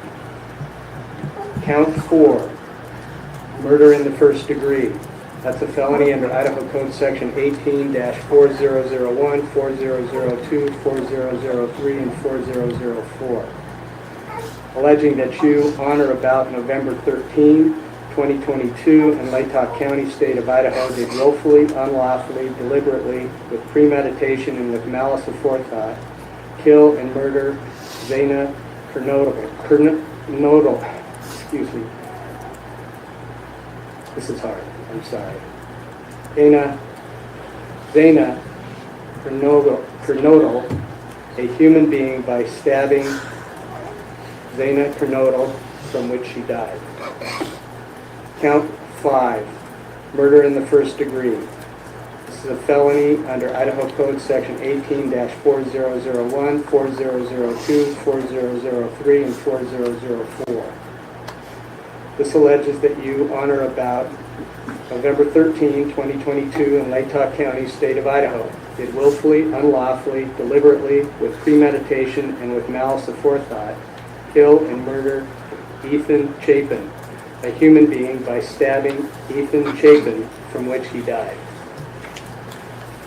This was signed on May 16, 2023, by the presiding grand juror. So now I'm going to go to the maximum penalties of each charge, starting with count 1, burglary, minimum 1 year, up to 10 years in imprisonment, fine of up to $50,000, or both fine and imprisonment, restitution for the victim's economic losses resulting from the crime. For counts 2, 3, 4, and 5, murder in the first degree, maximum penalties, life in prison, or the death penalty. Fine of up to $50,000, or both fine and life in prison, or the death penalty. Restitution for the victim's economic losses resulting from the crime. Also, additional fine of up to $5,000 to be paid directly to the victim's family.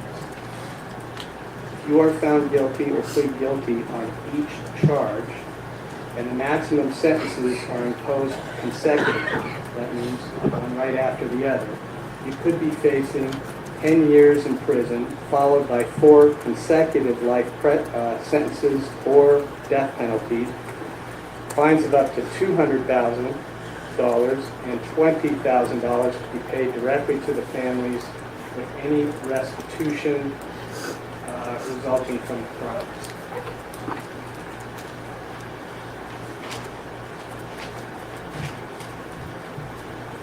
Okay. Kohberger, do you understand the charge in count 1, burglary? Yes. Do you understand the maximum penalty? Yes. Do you understand the charge in count 2, murder in the first degree? Yes. Do you understand the maximum penalty? Yes. Do you understand the charge in count 3, murder in the first degree? Yes. Do you understand the maximum penalty? Yes. Do you understand the charge in count 4, murder in the first degree? Yes. Do you understand the maximum penalty? Yes. Do you understand the charge in count 5, murder in the first degree? Do you understand the maximum penalty? Yes. And Ms. Taylor, is Mr. Kohberger prepared to plead to these charges? Your Honor, we will be standing silent. And because Mr. Kohberger is standing silent, I'm going to enter not guilty pleas. Okay, so let's talk about that standing silent for a minute. What do you guys all take from that? Do you think that's being smart? Do you think... Because, I mean, you know, I tell people all the time on this channel, get a lawyer, don't talk, don't say a word, get a lawyer. I mean, I think that he's doing everything right there, but the whole thing about him not even standing up to say that I'm standing silent, to me, it's almost I mean, a little cowardly. Unless, you know, I mean, even if he had nothing to do with it, I would stand up and say, I'm not guilty. If I didn't have anything to do with it, I would say I'm not guilty. If I had something to do with it, but I thought I could maybe get my ass out of it, then maybe I would stand silent. But I just don't know. It just isn't, it's like, it could be really smart on him, but it's just, you would think that him pleading not guilty is like the same thing, you would think. I know they say that he can come back and try to do a deal later, but I mean, he could still always do a deal if he would have, pled not guilty, I feel like. I feel like they still would have, if there was ever a deal going to be made, if there ever was one, I don't think it's going to make a difference if he stood silent or if he pled guilty at this arraignment. Maybe. Yes, his mouth moves weird at every charge, and it doesn't, I noticed that on Ethan's, it doesn't go as bad for some reason. That's another thing I wanted to bring up. This is kind of big because I didn't realize this today. So on our channel, on this channel, we talked about how we thought the victims were killed that evening on the 13th. And a lot of us, after hearing the first court appearance, this was before any other court appearance, a lot of us thought it was the way that the judge named off the victims' names. So we thought maybe that was the way that they, were found, or that's, who died first, or we just thought. And that was Maddie, Kaylee, Xana, and then Ethan. So the last couple of days I went through these. I forgot I did this, and I did on Judge Marshall's, and then I did Judge, how they both read off the names to see if they were the same way. And they read them off both the same way. So I don't know if that's just like the documentation, but then I just realized something else. So last night when on Drunk Turkey, Watts the Obsession said, in her mind, she thought that the order was the way that they were tattooed on their arm. So I was just thinking when this was playing about it. So I just went and Googled the tattoos, and it's the same way as what I'm saying, like the judge. So it is MKXE, and that's the same way that the judge read off the names: Maddie, Kaylee, Xana, and Ethan. So I don't know if that's why that's how they got, the idea for the tattoo, or if, I don't know. Jinx, yeah. So I don't know. So because she's like the tattoos, so then I'm like, well, then they read them off the name like that, so that does match. But I'm wondering if the tattoos were done after the court date, the first court date, and that's how they did it. I don't know. And I want to call somewhere, but I don't know where to call and ask that question. Do you know what I mean? I can't Google it. I can't figure it out on Google. Like, how would they name this? You know what I mean? Maybe I'll just call the damn courthouse or something. No, they weren't thinking of the tattoos. What we're thinking of is their names and the way that they died. Like, who maybe died first, second, third, fourth. And then that's how maybe they copied the names onto the tattoo, or maybe they were just both right.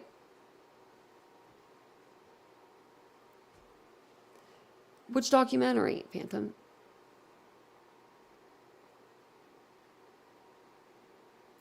Oh, I didn't get to watch all of it. Was it bad?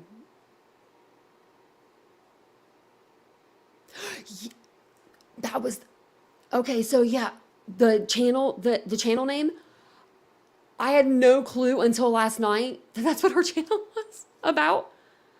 I had no idea. I'm surprised that her and TNT, oh wait, okay, no, because TNT's 4 Watts and she's not 4 Watts, I think. That team wouldn't work out. But yeah, no, so that's what her channel's about. I didn't know. I thought that was her last name. Watts. I thought her last name was Watts. I really wasn't. Oldest to youngest? Ooh, that could be it. Because I was trying to even think like, their names like in order, but that doesn't make sense either. But oldest to youngest. Was Maddie older than Kaylee? I'm gonna write that down because that's a good idea. That could be it. I don't know. I'm just wondering how they think, the name should go. Like, there has to be a certain way that they go so that it doesn't seem like they're favoriting one person by putting them first, I would feel like. Order of popularity, Legendary said. Yeah. I would buy tickets to watch those two, too. I forgot that, I didn't even know that that's what she was up. Because when she said that, I was like, oh. I'm gonna write that down. Yeah. Oh wow. She does. She still does him. Yeah. I saw because I went over there today just to check out her page, and I was like, oh, because I'm not subscribed. I unsubscribed from a lot of people, and now I feel like I have nothing to watch. But some stuff was making me so angry. How the order of the names go again? Maddie, Kaylee, Xana, and Ethan. Are you looking at birthdays? Yeah, birthday. Ethan's October, and he was 20. Xana was 20, and they were both 21. I think Ethan was the youngest. Is that the way it is? It's not the ABCs. I tried that. Because that's usually how they do like court proceedings, but the tattoos are just for memorial for them. Their friends did that for them. Yeah, Legendary. I did too. I was like, I'm over the lies. And now I have nothing to watch. But it's cute because I have like all like, when I get out of true crime, like I usually will watch more true crime. And some of the stuff I've been watching, it makes my brain physically hurt. And then I get on here and you see me, I go on a tangent. And it's just, I can't help myself. Yeah, so it goes MKXE. Yeah. It's just hard to see. Yeah, Lost Souls, because she goes on late at night, and I always fall asleep too. What happened over at T-Rex? I didn't see that. For T-Rev. Is that what you're talking about? T-Rex, you said, but T-Rev?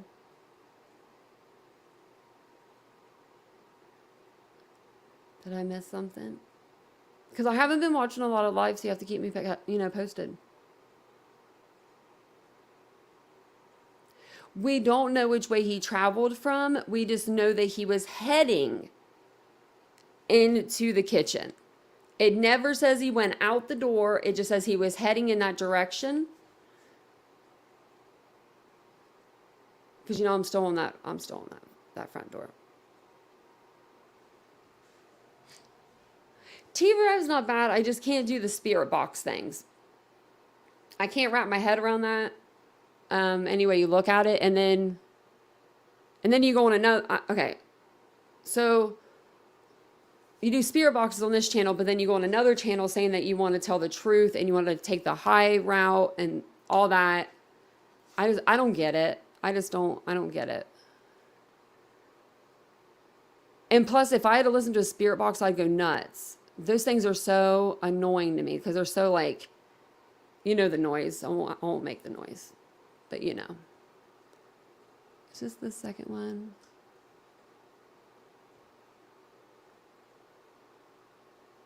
Okay, yeah, let's go back over here and then we'll play this. This is almost done, so. On each charge, counts 1, 2, 3, 4, and 5. Now at this juncture, the state has 60 days to give notice of intention to seek the death penalty. And Mr. Kohberger has a constitutional and statutory right to a speedy trial. So let's start with you, Ms. Taylor, and then Mr. Thompson to discuss some scheduling. Your Honor, would ask the court to set this trial at the very outside of the speedy trial, right? we're not prepared to do anything but ask the court to do that today. Okay.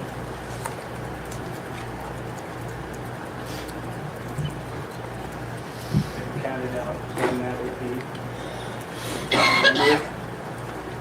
I have not counted it out, Your Honor, but I believe it would be about November 22nd is when it's maybe November, somewhere around there.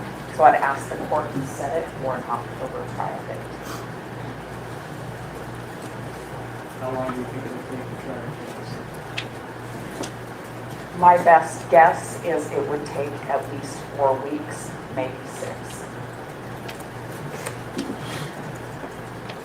So you'd like me to set this for a 6-week trial? At this point, I would, Your Honor.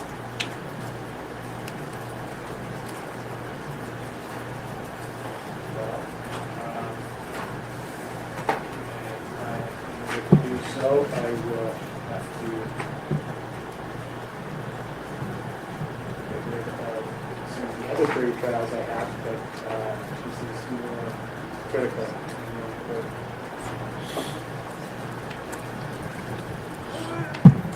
So, Mr. Thompson, what's your... Those trial dates are workable for the state judge.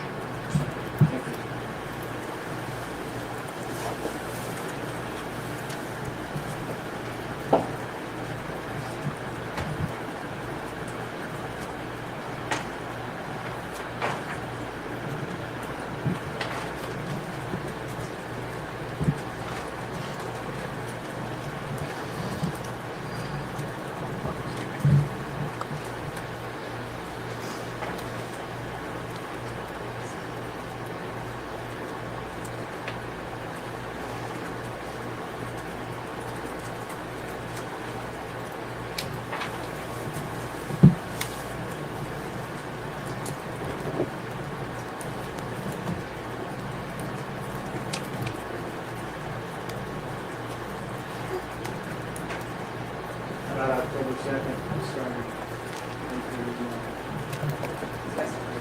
Okay, for 6 weeks. Yes, sir. Anything else we need to address today, Ms. Miller? Not with regard to the trial setting, no. Anything else? No. Thank you. Nothing for the state at this time, Your Honor.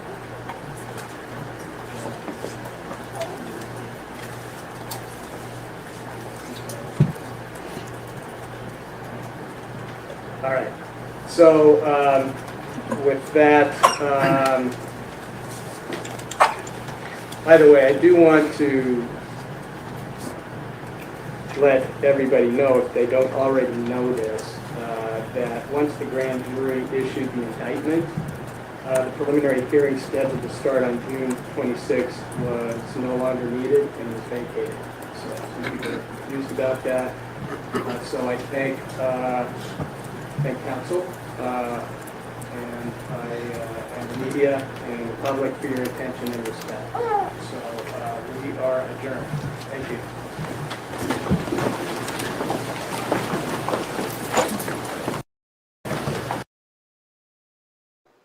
I'm almost done. I'm getting all the birthdays really quick.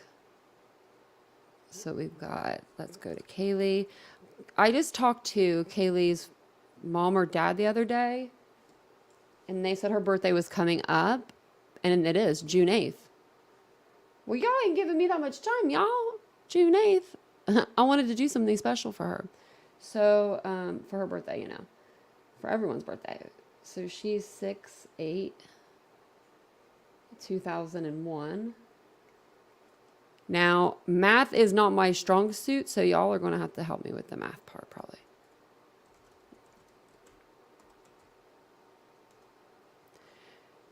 May 25th. 5/20. Oh, it's looking like that. It would be the same year. So, okay, so we've got, yeah, that's the way, yep. You all, we are, yeah, that's the way that it goes. Maddie, it was listed Maddie, Kaylee, Xana, Ethan. Maddie's birthday is May 25th, 2001. Kaylee's birthday is June 8th, 2001. How cute is that? They could have like spent their birthdays together like every year. Zaina's birthday is July 5th, 2002. And Ethan's birthday is October 28th, 2002. So that is the order. It went by age, oldest to youngest. So we are rocket scientists over here, Mandy Joe. We got the case. We cracked it open. Everybody can go home. Her hair, it bothers me, Summer. It really does. She needs to straighten the back. What you do, we all know. Your hairstylist, you got to part it. She was just getting lazy when it was coming to the back. Breaking news, yeah.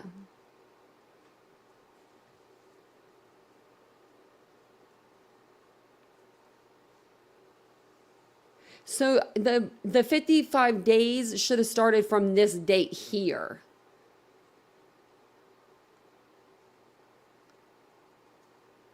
You spelled her name Xanax. I'm sorry, that made me laugh. But Xana has your birthday, yeah.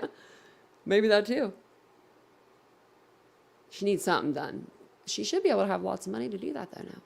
Okay, we'll see him walk out. I don't think he shows anything, but...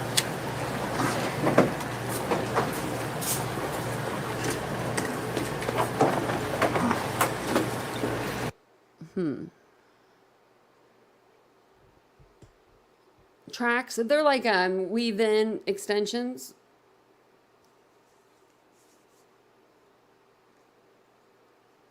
I liked JLR. I was starting to like I liked one of his videos, and then that whole dumpster thing with the video recording, and it was just so outlandish. I was just like, I don't know. But he will go to lengths. But the thing is, he went to a length in the Michael Vaughn case that could have really hurt the case. So, sometimes what he does isn't helpful, it's hurtful, and that's the only thing. But I will say, we didn't, like, it wasn't like he was, really out making a ruckus during the Quentin Simon ordeal. If you've been around for a while, you'll know all about that.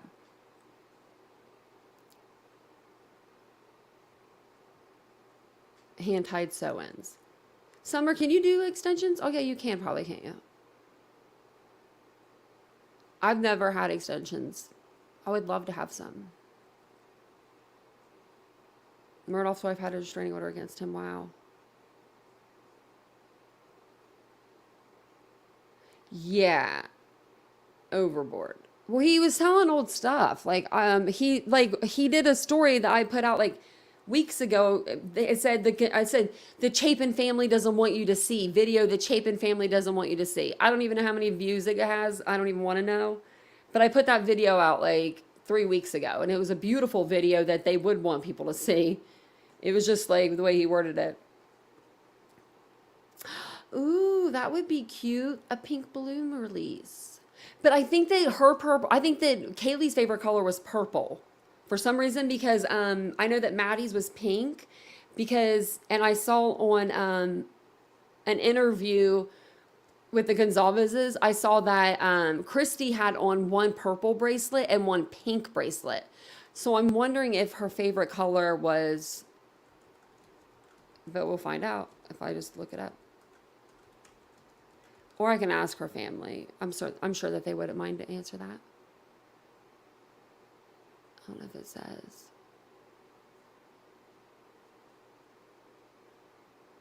No. Kaylee Gonzalez leaves it. I was trying to see if it said, but yeah, no, we'll have to figure that out. Because, I was asking a question and I didn't tell them I had a platform, her family. Of course, I didn't say that. I was not going to be like, yeah, I'm a YouTube creator. Can you talk to me? Let's talk. So I just said, is there anything I can do, for your family? Because I know that you guys don't need any more things sent to your home. And he said that Kaylee's birthday was coming up. And if I could use my platform, he said something along those lines. So maybe he did know. for that I, I was like, of course so. That'd be cute. Oh my gosh, he has a lawsuit against everyone. It's probably gonna be me next. Titanium balloons would be cool. I can get some like goldish one, or not gold, they're like, that'd have to be silver, titanium. I'm thinking gold, I don't know why. That could be cool, like some silvery looking ones.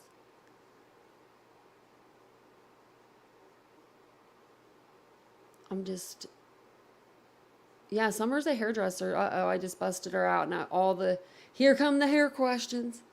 No, my sister-in-law, she's a hairdresser, and I always ask her all these kind of hair questions. But I got my hair cut from some guy, like this new guy, and he did a fantastic job. Fantastic. I really enjoyed him. So this is the longer video. I'm only going to play like a snippet of it because, it's like 24 minutes long, and half of it doesn't show like Bryan Kohberger in it. But I did want to show you, this is the second half of the court date. I feel like in this video, he's more relaxed. Like when they're reading off the names, you could see, there's no denying, you could see his bone structure going. Like he was clenching teeth, maybe dry mouth, I'm not sure, but he was definitely thinking and feeling some type of way. Which, I mean, you would in that situation, but I feel like this is just a few minutes later and, not that much longer. And he's just kind of sitting there cool. Like he's not sat up like real upright, just kind of like, just like he's more comfortable. Ann Taylor, though, with the sunglass or with the glasses on the head, it's got to go. It's got to go. I swear, those people that they remind me of Bullhorn Betty. People that wear their sunglasses everywhere, like on their head, they're just always there. I feel like she's one of those people. Zan has your birthday. That's cute. I think, yeah, Kaylee's favorite color is purple. Yeah, so I think that'd be cute too.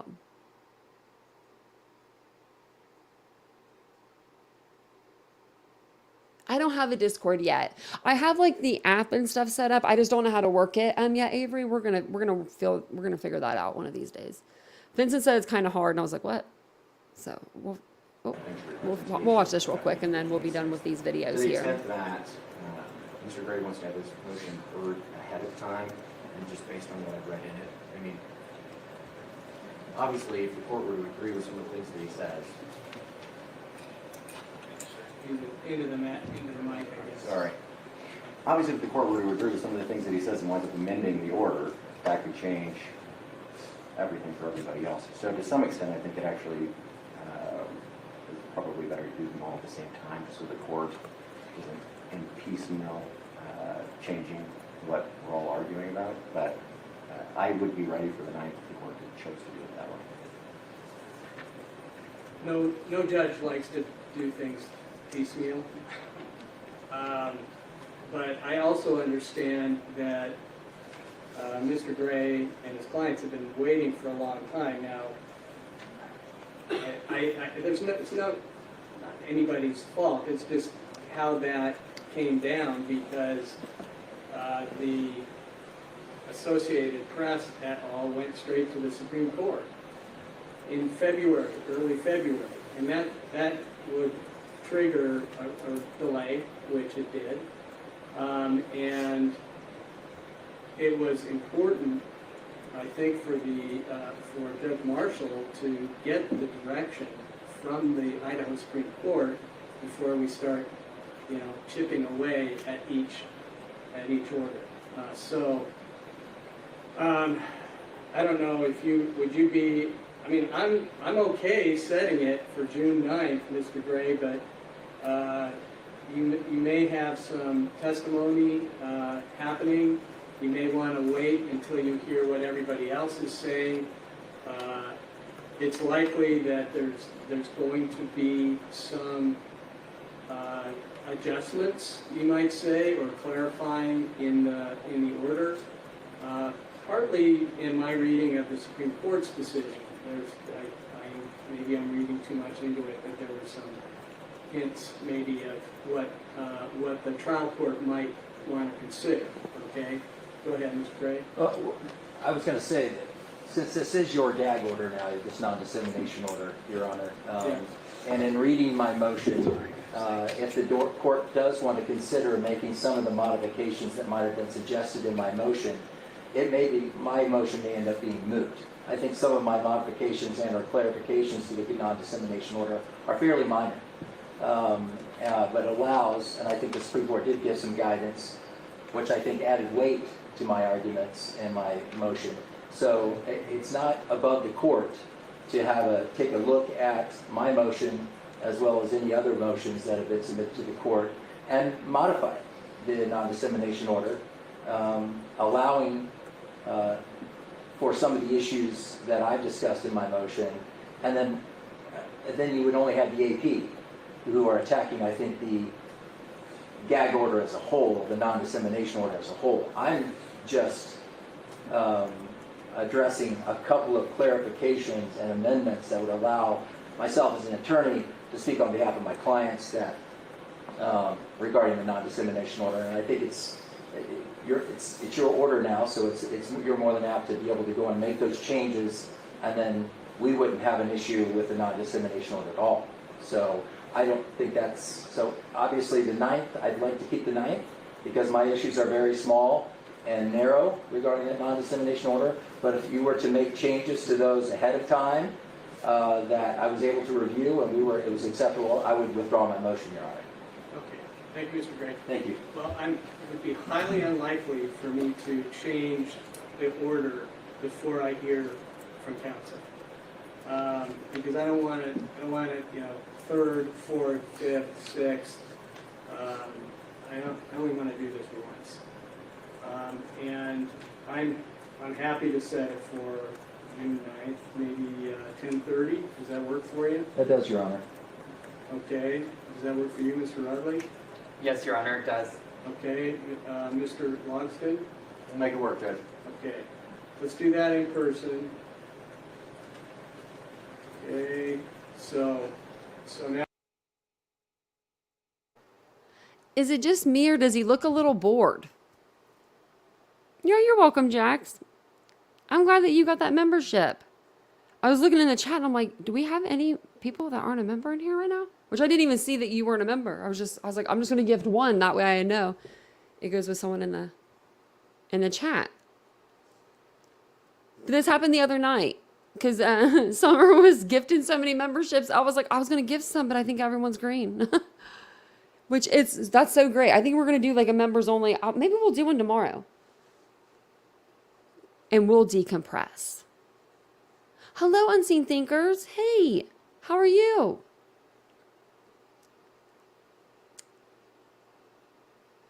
I didn't even see the other comment, but it says last comment on JLR. He reminded me of Kohberger type, so I strive to send healing his way. I said it. I'm sorry, not sorry. He needs our love. He does need the love. There's Lisa coming in. It said for me to come on later than I am. It seemed like now people are floating over. If you guys wouldn't mind, I haven't asked you guys to do this in a while. Actually, I don't even know if I've asked you but once. If you wouldn't mind hitting the like button, it really does help the video. It sends it out in the algorithm. We are, let me see how many likes we're at. It'll be fun. We're at 93 likes. We have 115 people in chat, but I don't know how many people have liked it. But if you haven't liked it, we would love for you to do that. Also, if you would like to join our membership, if you haven't already, it will be posted into the chat in just a moment. And you might get lucky and get gifted one. If you want to get gifted a membership, all you have to do is just be subscribed. I think you have to be maybe subscribed to the channel and just be in the chat and have it turned, your allowed gifts turned on. So pretty easy stuff. So we got through all of the court. So I think that from the beginning, the first court to his first and second, I didn't see a big difference. But I feel like, between the first one and the one we've had now, the one, not this video, but the one before where it was just, him coming in and pleading, I think he looked tense. Think he looked a little, I don't know if that was like tense because he was like worried or pissed. I really don't, I'm not sure, you know, what it means when you're clenching your jaw like that. Oh, you gifted, I didn't know that you did. Oh, thank you for gifting one. Sometimes I don't catch up on my iPad because I have to look on a different screen.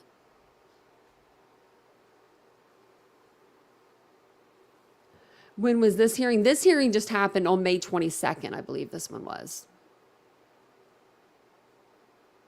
May 22nd. Let's see. I'm going to do something really quick before we move on.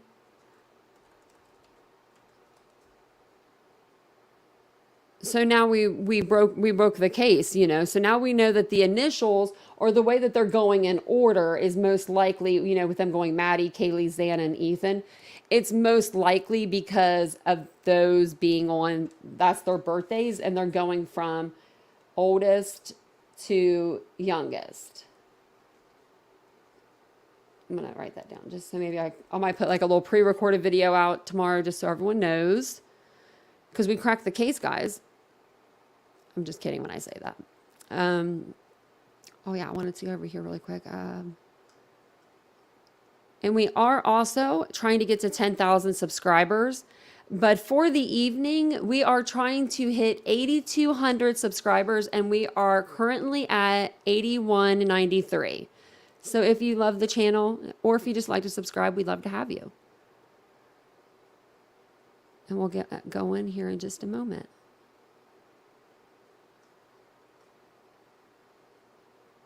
And then I'll just do like a live, we'll just do like a live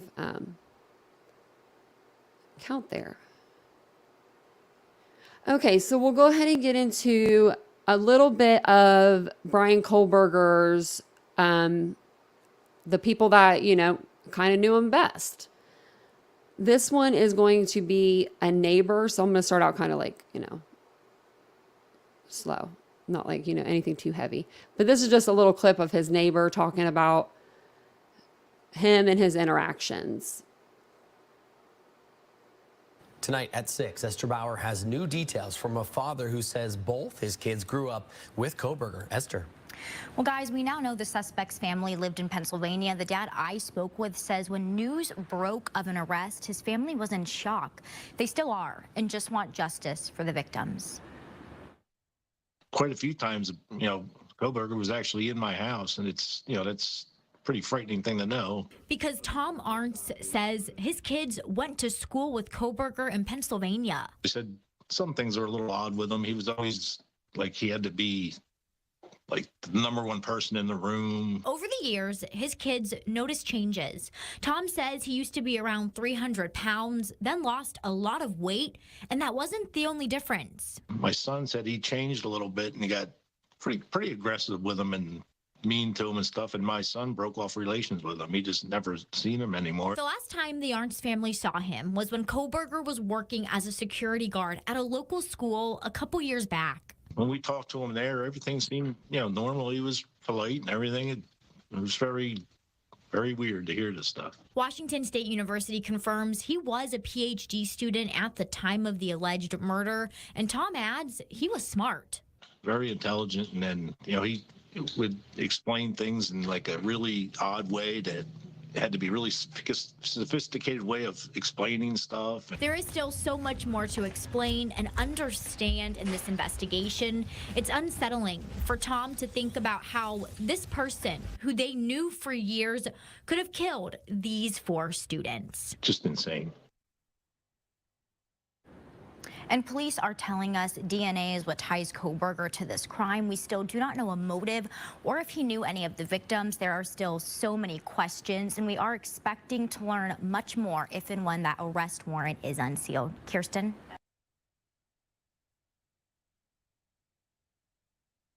So I was trying to answer Cheryl in the chat. I just saw that you asked about the June 9th. I believe that that is for if they're going to let cameras allowed into the courtroom. I think that's what that one is for.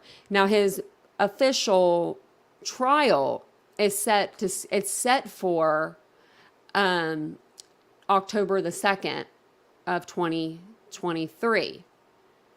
but it could be pushed back a little bit. I mean, they could ask for a continuance. I know that the prosecution's still waiting on a few pieces of evidence to come back from the lab. So then they have to, prepare that, give that discovery over to the defense. Then the defense has to review it and enter it into their timeline and their strategy and what they're planning on doing. If this trial doesn't start October 2nd, I'm going to be really disappointed because I was already, looking forward to hearing the evidence for this case on June 26th. That is still in, I'm going to wake up June 26th and be like, it's ready, we're ready to go. And, just because we've been hearing that for 6 months.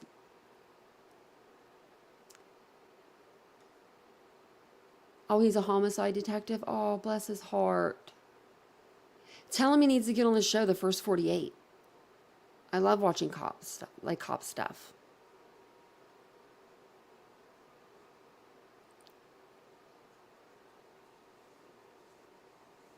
How about all the other people that were actually in there framing Kohberger? When is their trial? I'm not sure. I bet they push it back. Yeah, Jan, me too. I just hope they don't. I may pull my hair out. I know, me too. And it's my birthday month, so, might as well. And it's starting to get colder.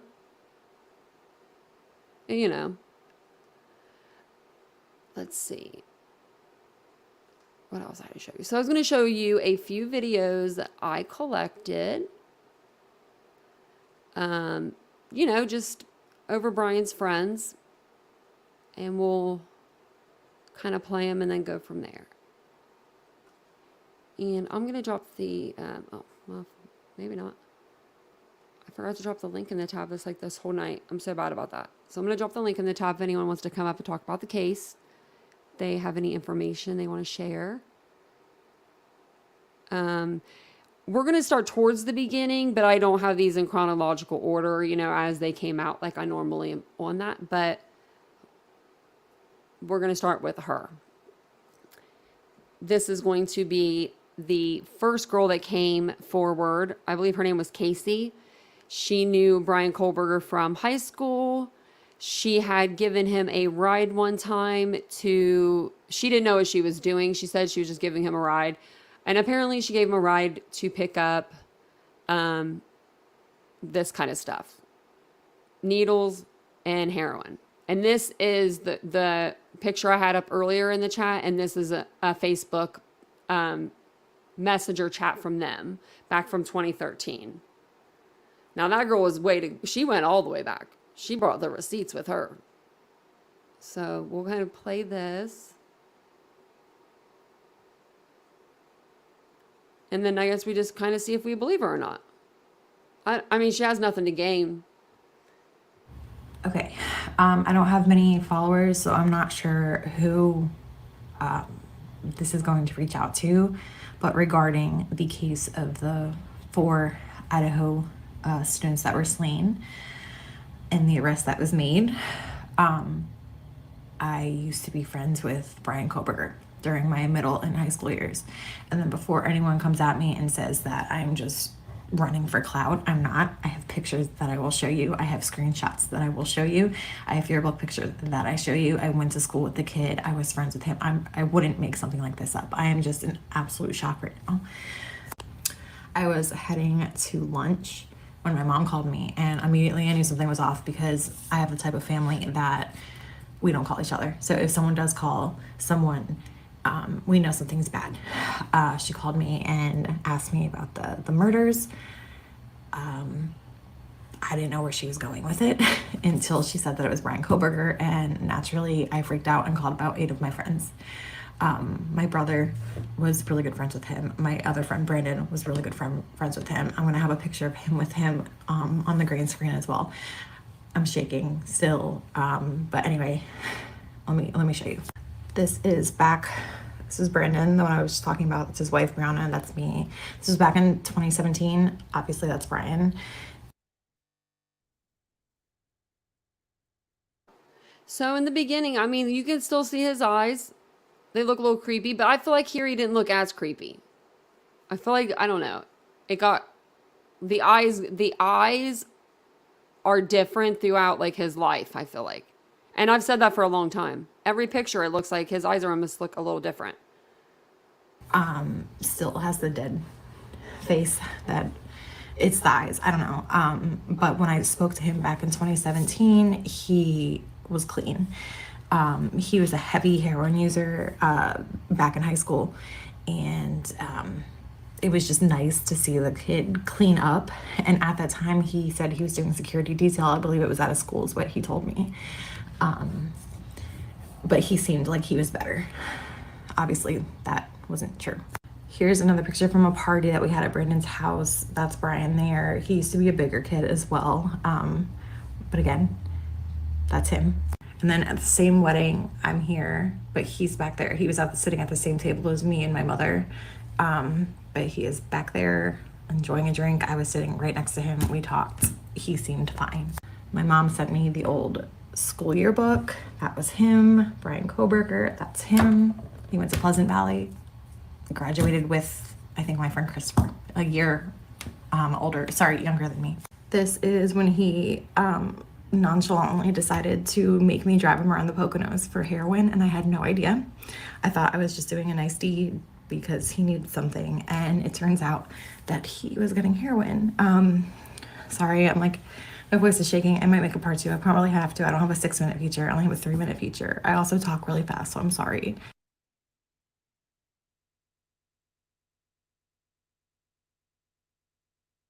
More on this. I don't really know what to say in this situation because it's so fucking crazy. I'm not trying to put any names out there. Like, I'm not trying to get like my friends involved, but it's crazy when you sit there and you realize that the person that was in your parents' home, in your friend's home, you were in their car, you were in his house. I knew his mom. She was a substitute teacher at Pleasant Valley.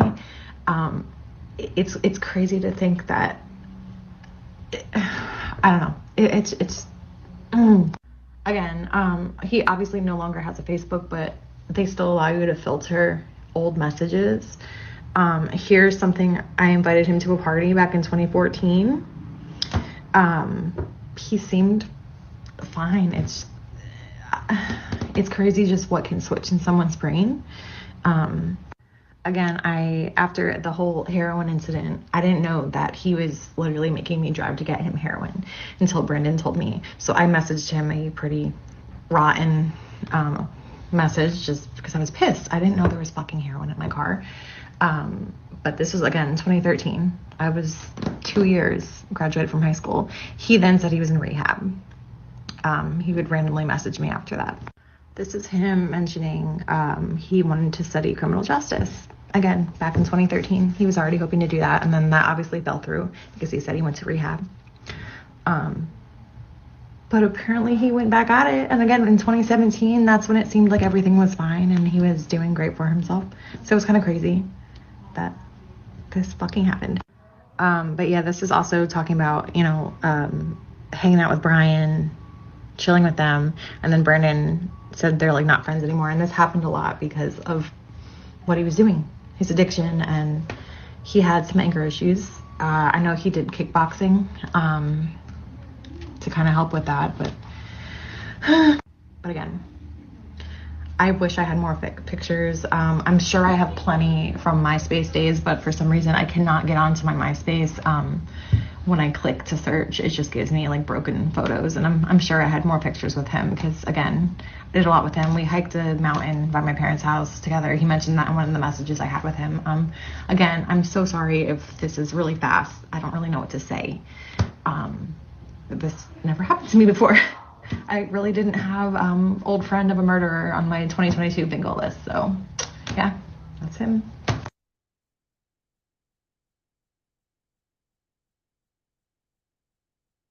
So someone had commented and said that, what does something that you knew about him 5 to 10 years ago have to do with anything? The point of the matter is the police want anyone who knew him to reach out, to try to get an idea of who he was, regardless of if it was 5 to 10 years ago or 3 minutes ago. Like, they want to know. They want to be able to piece it together. And even if it doesn't really help them because it's that long ago, at the end of the day, I knew him. I was friends with him. And I'm not trying to turn this into a whole, I knew him. Oh my God. Nothing like that. I want to be able to get my statement across. I want to be able to show my story, tell my story. I want my friends to be able to tell my story. I want my brother to, my mom to, which, by the way, my mom and my brother both had called the tip line and gave them their statements. I have a whole freaking novel typed out in my freaking email with the screenshots, which are like 25, by the way. I just want to be able to make sure that I don't know how to explain it. I just want to be able to make sure that I can convey what I know. If it helps or if it doesn't. At the end of the day, there are 4 victims who were brutally murdered. Their families, their friends, they want answers, and I have answers. Maybe not of why he did it, but I know who he was, and I just want to be able to, I don't know. And then someone else said I might get subpoenaed because of the video. Fuck it. Send me a subpoena. I'll make my statement. I'll look him dead in the eye and tell him what a piece of shit he is. He can rot in fucking hell. And then, is it only these 4 people that he killed? I don't know. At the end of the day, it's terrifying, and I'm going to need more than melatonin to sleep tonight. Definitely. Beats me because, you know, thankful I invited him to a party in 2014. He's like, you know, I love you guys. Always will, even if we stop talking one day. That scares me for some reason. It should put me at peace, should put me at ease, but I don't know. It doesn't. I don't know.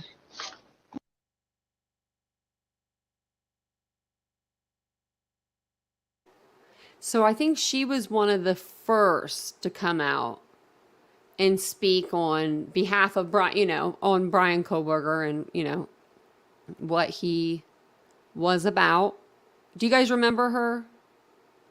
I believe also her brother got bullied by Kohberger. Like, at first, when he was bigger guy, I think they were friends maybe, and then he lost all the weight and he became a little more aggressive towards him. So, yeah, I would take it to law enforcement. But I'd probably make a video too. I ain't gonna lie, I would make a video. Yeah, I would. I mean, I'm a content creator though.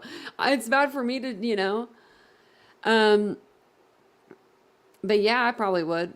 As a content creator, I would. But if I just knew him, I don't know. But I do believe her. I do believe her story. I don't know if I believe the whole, like, she didn't know that they were getting the H word in the car. I believe that she didn't think that they were getting that. I think maybe she thought they were just going to go pick up some weed or something. And then that wasn't the case. Because, the messages that I did see of hers and him back and forth, it was more if he was always apologizing and she was always,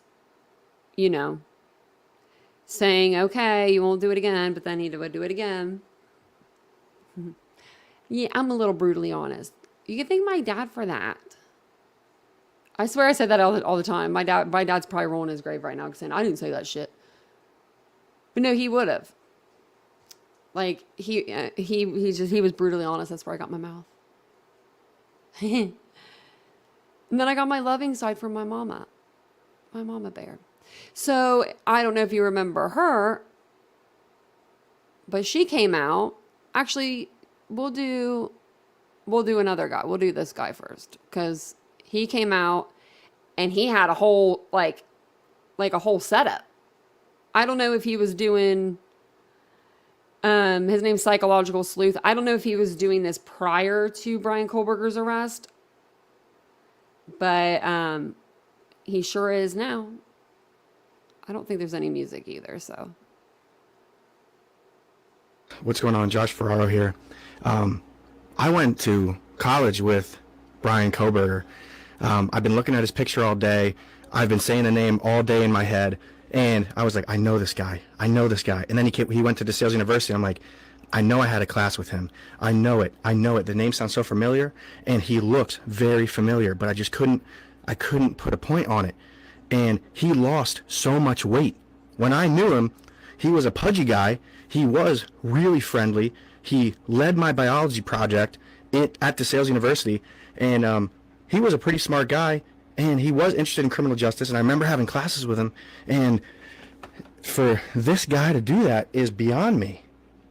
I mean, he was a really nice guy, and he does not look like that nice guy anymore. I mean, the guy that I'm seeing on the news looks like a cold-blooded killer. The guy that I went to college with, that dude was nice. He was a nice guy. We studied criminal justice together. He was a really nice guy. And I'm devastated and heartbroken that I knew this guy and that he did this. I'm devastated for those families. I never thought that it would be someone close to home from the Lehigh Valley at DeSales University. And here is the biology project from 2018. We were studying Daphnia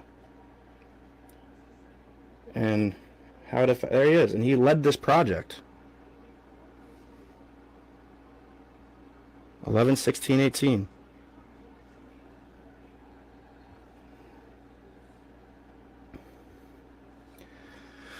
Now, I want to make it clear. This was not a close friend. This was a guy I did a project with, and my first impression of him was he's a little odd, but he's a nice guy. You know, does not stand out, but you know, he blended in. Like, he was a pretty normal guy, and he does not look like a normal guy now. He looks so skinny and so threatening. I'm shocked. I am completely shocked. But rotten hell if it was you. So that's what I have to say.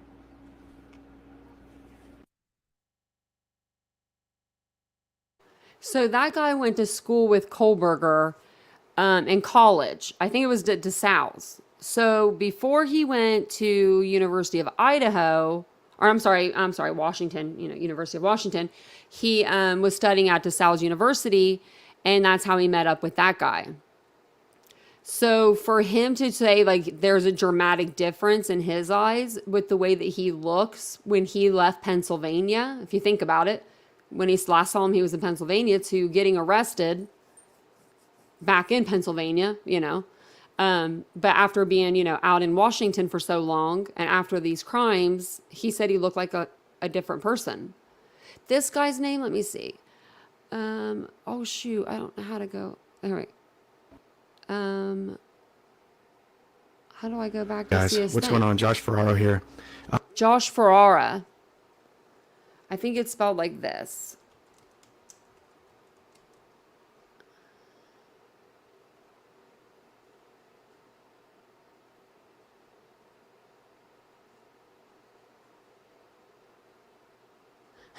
No, it doesn't really make you lose weight. I don't feel like heroin doesn't. Meth, yeah. Now, I think that he was off the heroin, though, when he finished high school.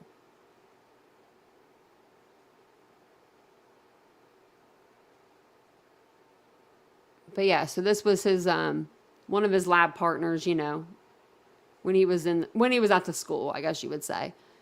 But he did see a big change in him. But I mean, I can't say anything because y'all will see me and next year, okay, so you'll see me today, like, you'll see me this weight.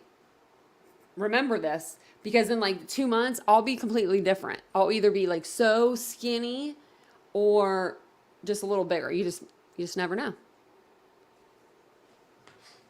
I swear I have like, let me see.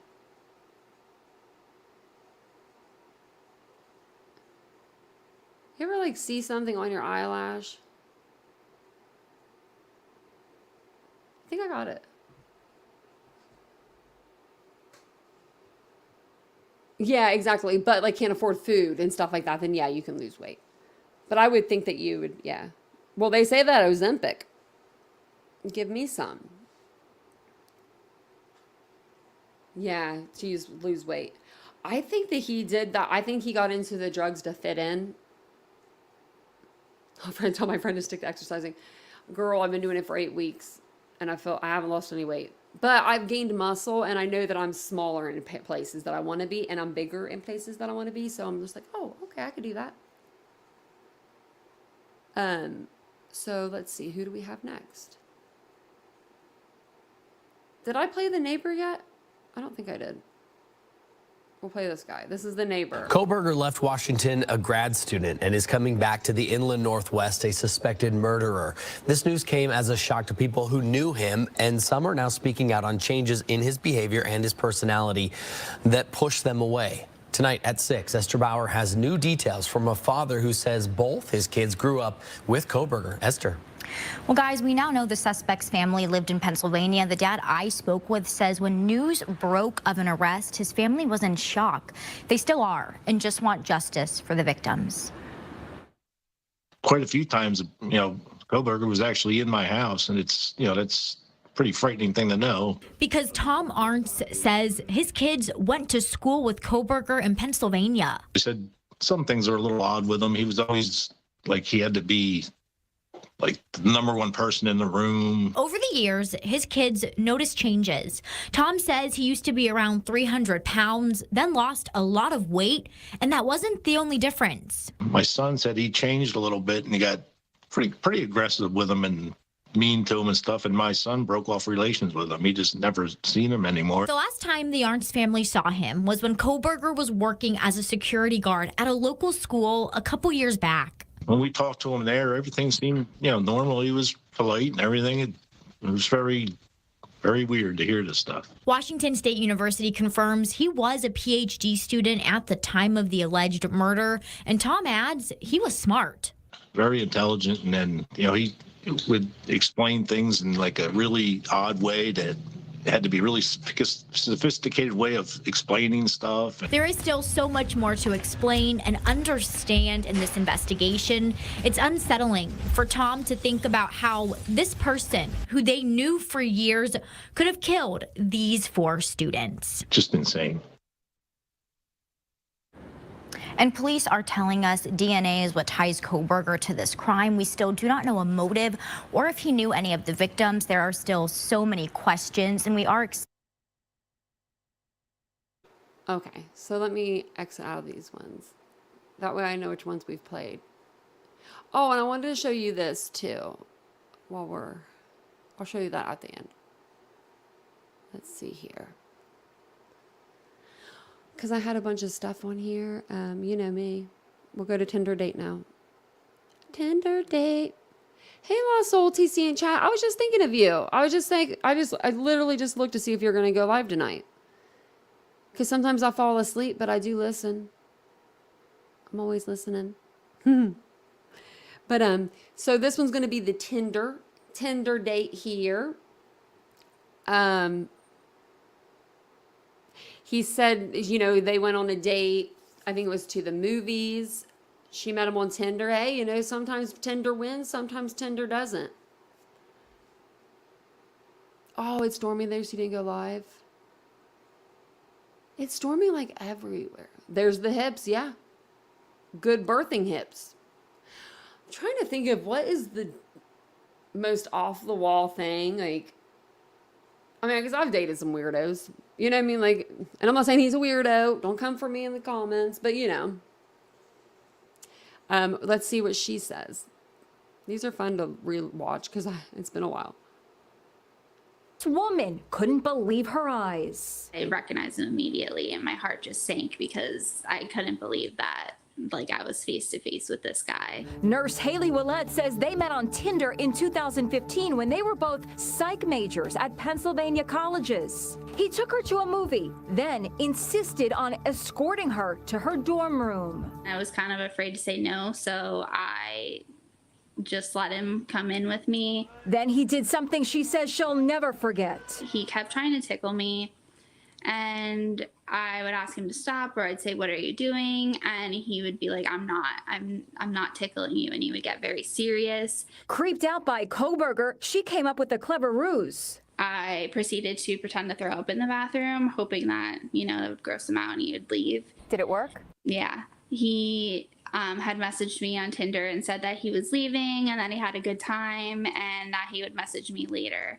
And then about an hour later, he messaged me and he said that I had good birthing hips. And I just never messaged him back after that. After what happened to the 4 Idaho students, Haley thinks she had a lucky escape. It could have been me. And this woman says she knows and sympathizes with what Dylan Mortensen is going through. Dylan is one of the 2 surviving roommates and didn't call 911 for 8 hours, despite coming face to face with the killer. She told police she was in frozen shock. She is not to blame for anything.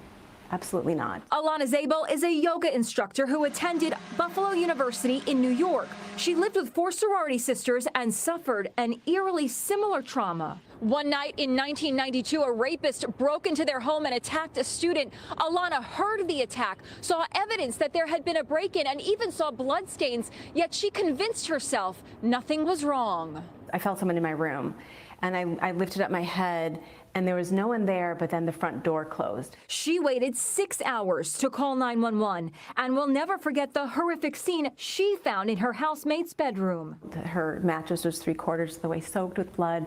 The walls were covered in blood. Everything was covered in blood. She says the murders of the 4 students in Idaho brought back nightmarish memories. She fears Dylan, the surviving roommate, is likely to be traumatized for years to come. She's going to beat herself up for the rest of her life, so we don't need to do. Sorry, we didn't need to listen to the rest about Dylan. I was like, I thought they were going to talk a little bit more about that other girl. But yeah, she said that he texted her, I guess, when he left. And he said, you have great birthing hips. Now, I think when he was on the couch with her or whatever, and he was tickling her, and then she would say, well, what are you doing? And he was like, nothing. I think that was him trying to flirt personally, and he just was real bad at it. Because, I don't know. I could just see that. Maybe she was intimidating when she said, what are you doing? And he was like, nothing. I don't know, but. Donnie, you tell him every day and remind him every day how good he has it. I know. I do, Arlene, don't I? And actually, how good I have it, that's what it is. I always tell you guys how good I have it, so he ain't going nowhere. Vincent think he'd be going somewhere. It would look like one of those, back in the day when, they used to club the women, throw them over their shoulder. That would be me with Vincent.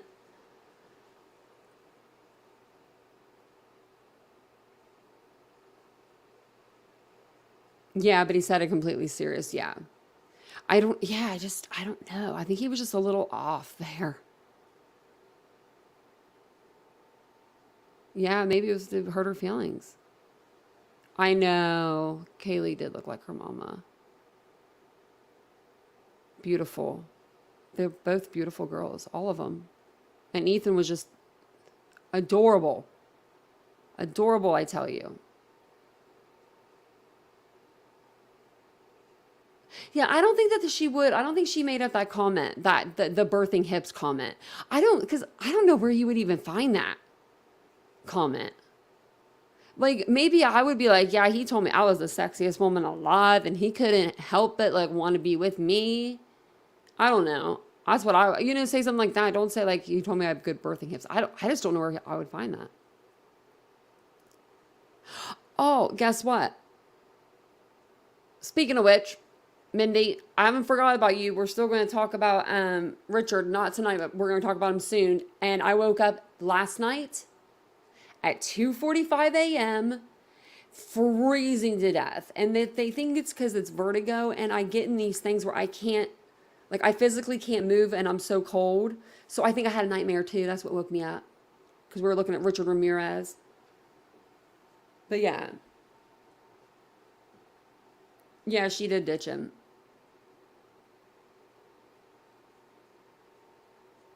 I know. Well, you can play some of my old videos, Summer. I've got some good ones. I do have some good ones. They were cute. They were of me before I had all the bells and whistles. This one I had to find off of another person's page, so I'm going to make sure I put their link in the chat.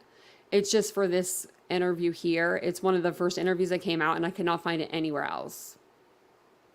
Program. So we know the suspect was a criminal justice major. We know he was pursuing his PhD. We know that he had postings talking about he wanted to know why criminals do what they do, but who really was this suspect? So we wanted to bring in someone that knew the person in a prior life. I want to bring in someone who knew him, the suspect personally, Rich Pasqua. You worked with him for a period of time. Rich, what can you tell me about the suspect? What was he like? He was just your average guy. I met him through some friends, and they told me that he was a little weird, and he was a little socially awkward, I guess you could say. But he wasn't a bad guy. He needed a job, so I worked at a pizza shop at that time, and they were hiring. I said, "Yeah, come on in and apply," and he did, and he got the job. So I worked with him for a little bit, but he was quiet though. What He was didn't ever come off conversation like with violent or him? What was that? What was conversation like with him?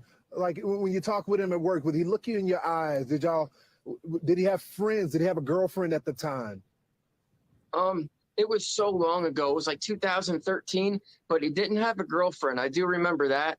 And my wife went to school with him. They graduated together, and she doesn't remember him ever having a girlfriend, and I don't remember him ever having a girlfriend. And he didn't have many friends, so he would do anything to fit in, and would do he just wanted to be liked by everybody. But he wasn't a bad kid. He was all right. And I knew his sister. I went to school with his sister, and I knew his father worked for the school, and I believe his mother did too. But his family, they were all nice people. And, his dad was always really nice to me, very polite. But I never thought that he would do something like that. Good copy. So we've heard from some people that surrounded him that there may have been drug use in his life prior as well. Did you know him to use drugs or anything like this, sir? Yeah, he did use drugs. That's how I really know him too. He was a big heroin addict, and so was I. I got 6 years clean now. I work in treatment and everything, but back then I was using, and so that's how I know for a fact he was using. I've got high with him a couple times and used with him, and I remember one night we went out and his car broke down, and his dad had to come out, and he got pretty angry. Well, because his car broke down and everything, and we couldn't get what we needed that night. I knew other people that dealt drugs, and we would deliver drugs to him a lot. And so that's when I heard about this case. I haven't heard from him in so long. And then I heard about this, and it said that he was going to college. I said, I haven't heard from him. I guess that's what he's been doing. He must have cleaned up. I know he was in and out of rehab a couple times, but he really did. He cleaned up and was going to college all these years. Rich, I'm short on time, but I got to ask you one last question. We've heard from people that he had a track record of being inappropriate, borderline offensive to women. Did you ever see that in any of your interactions with him and interactions with women? Not in my time knowing him. I've never seen him ever act like that towards women. I've never seen him come off that way ever towards anybody. Yeah. Rich, thank you so much for joining the program. I'm sorry I'm short on time. Hopefully welcome. you'll come back. Thank you. Thank you.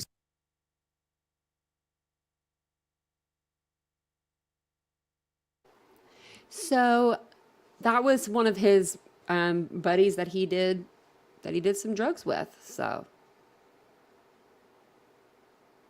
really, Steve, former vertigo? Yeah. Ladders and all of that stuff gets really, really scary for me when I'm on any kind of heights.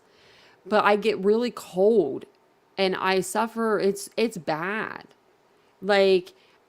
And Vincent is so good about waking up every time and getting me warm. But he was sleeping on our couch in our bedroom last night because I had all the animals and he was ready to sleep. So I was like, I'm cold, but he couldn't hear me. It wasn't he was like, did you ask for me? And I was like, no. I tried to summon you though. Yeah, I'm not leaving yet. Yeah, no, we still have a few little interviews and stuff to go through, and then we'll chit chat for a little bit. We played that one. And we'll play this one next. Spoke to two of his neighbors. I try to remember everything that I can, but nothing seemed out of the ordinary. In an exclusive interview, one of Bryan Kohberger's neighbors in Pullman, Washington, told us the suspected killer spoke to him about the murders. The neighbor asked not to be identified. He brought it up in conversation, asked if I had heard about the murders, and which I did, and then he said, yeah, it seems like they have no leads. It seems like it was a crime of passion. In one previous conversation, he said Kohberger asked him if he'd be able to kill someone as a member of the military. Another time, the neighbor told us he'd mentioned watching Netflix's drama series about Jeffrey Dahmer, allegedly prompting Kohberger to share how rare serial killers are. He had a very kind and good side to him. We also spoke to another neighbor of Kohberger's who said they talked to each other about their grad school research. Kohberger was pursuing a PhD in criminology. He mentioned he likes to study about the role of police, and he, I think, told me that he wants to work with them. Investigators have not yet released a motive for Kohberger or a connection to the victims. But as court proceedings get underway, one piece of evidence that may connect him to the crime is a knife sheath like this one found at the murder scene. This is a strong case because of the knife sheath. CBS News legal analyst Ricky Kleeman says if that link is proved in court, The knife sheath places him physically in the house at some point in time, but not necessarily on the night of the killings. That is going to be what the defense is going to try to show through cross-examination or their own experts. But that's a real stretch. as has been the case with this case, there are more questions than answers. We learned also this week that a judge sealed the search warrant for Bryan Kohberger's apartment, citing public safety concerns and saying that the details could prematurely end the investigation. We, of course, asked Ricky Kleeman about this. She says without those details, we won't know why, but it could have been done to preserve evidence and protect witnesses. Gail.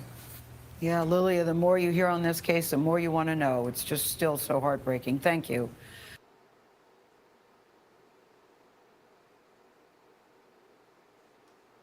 I was looking up how to attach a K-bar.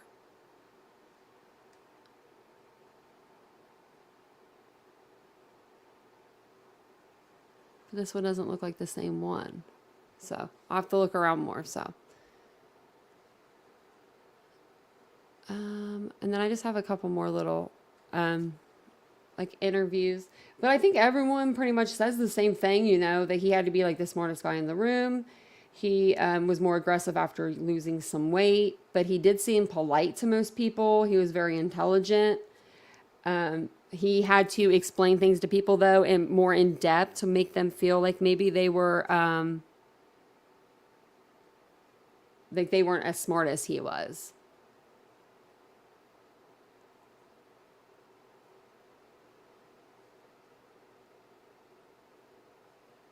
Yeah, could you imagine him? Yeah, as a cop, yeah. But he wouldn't be resolving.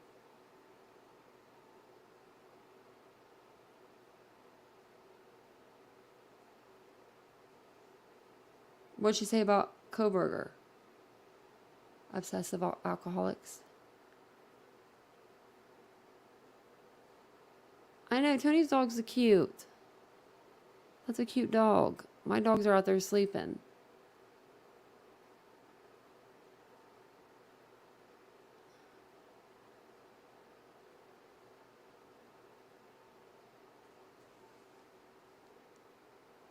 Who called him a homicide or hater of women? I didn't. I wasn't, because that's not even something I would say. It must have been somebody on here.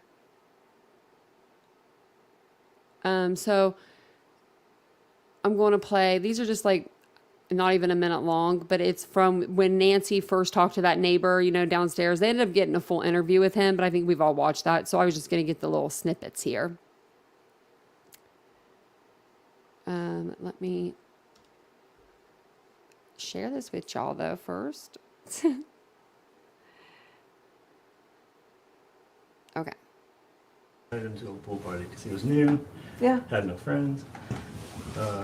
He actually came out, talked to everybody out there. They were, you know, he was social with everybody. When I met his dad, he was like, so I was talking to his dad outside first because his dad was out there. Bryan must have been organizing the apartment. He was like, "Why don't you meet my son Bryan? Like, he has some trouble making friends sometimes." And then he came down and he was a little odd, you know, but I'm kind of odd to some people, so I didn't think much of it. And you know, I met him. He was nice to me, social. So when I brought him to the pool party and after we were talking in here, I was like, "It's weird that your dad says you're antisocial or whatever he was saying, because you're not that way at all."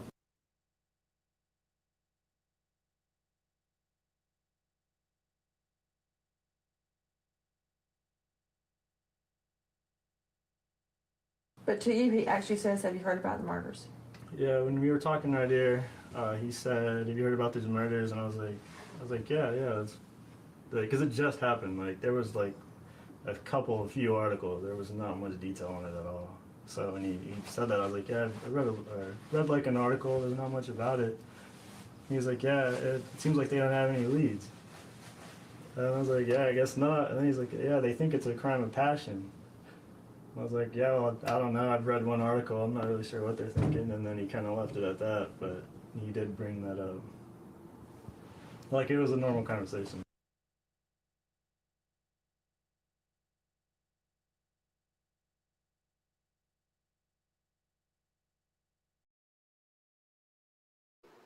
Okay, let me see what else I have up here. There was something else I wanted to show you other than a video too.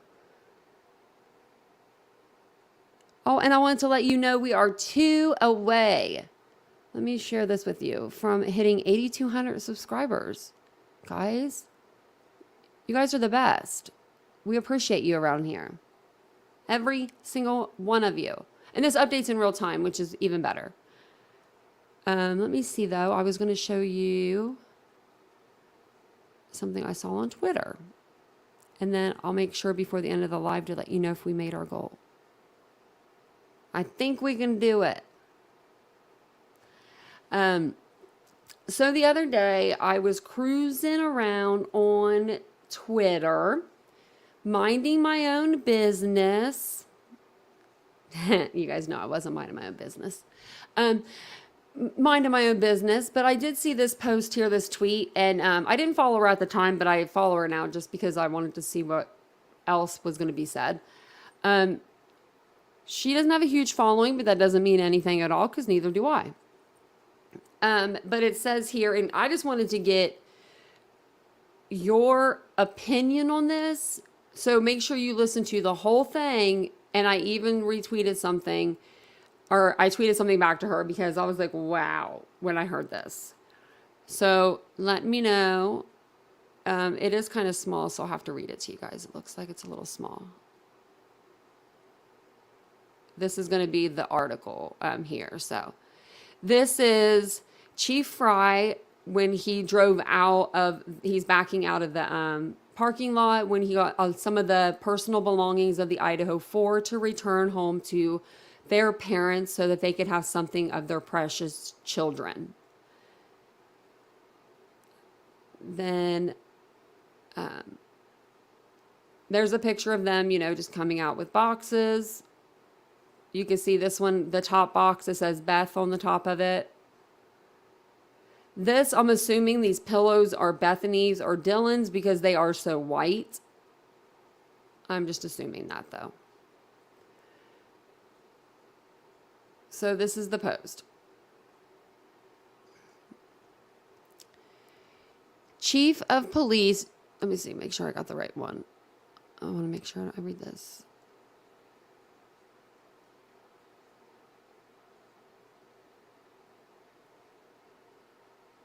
I want to make sure because I read it, but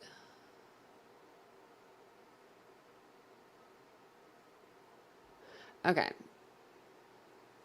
It says Moscow Police Department made a major misstep when they removed personal items from the home of the 4 murdered Idaho students without giving family members, now listen to this part, without giving family members a chance to walk through the gory scene before it had been disturbed. This is the assertion of a renowned cold case specialist, Sheila Wysocki, who became a household name in the world of private investigators when she solved the murder of her own college roommate some 30 years after the crime took place. She has since brought justice to the families of many victims whose crimes languished unsolved for decades. Speaking exclusively to DailyMail.com, Wysocki, 60, described the removal of items as a major misstep and expressed concern that the inexperienced police force had mishandled the crime scene and lost a valuable and irrecoverable opportunity. She explained, as painful as it is, it can be the difference between solving the case and not the police are having good information or not.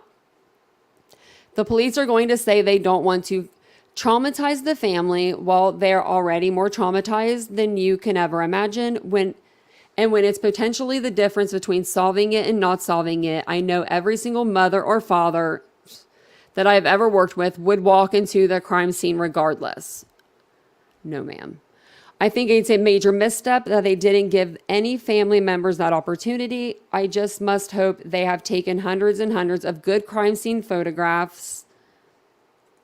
And then it says over here, Chief of Police James Fry drove the U-Haul truck into the driveway himself while his officers loaded box after box of the 4 victims' belongings. Speaking on the day of the removal, Idaho State Police Public Information Officer Aaron Snell admitted that it was something police usually do. It's something that they don't. Okay, let me read that again. Admitted that it was not something police usually do, but the hope was that it would help the families with the healing process. He said, we don't want to keep holding on to items that aren't really needed for the investigation, but according to Wysocki, it was a decision that could prove disastrous. As she said, nobody, not even the most seasoned detective, can spot and sort the detail in a student's room that a parent can. She said that have better insights into their child, although they are living away from home. They know their child better than any officer working the case, and they would be able to look and say, he or she would never do that, or that's out of place, or something's missing. Now, to me, I wrote a comment. Of course I did.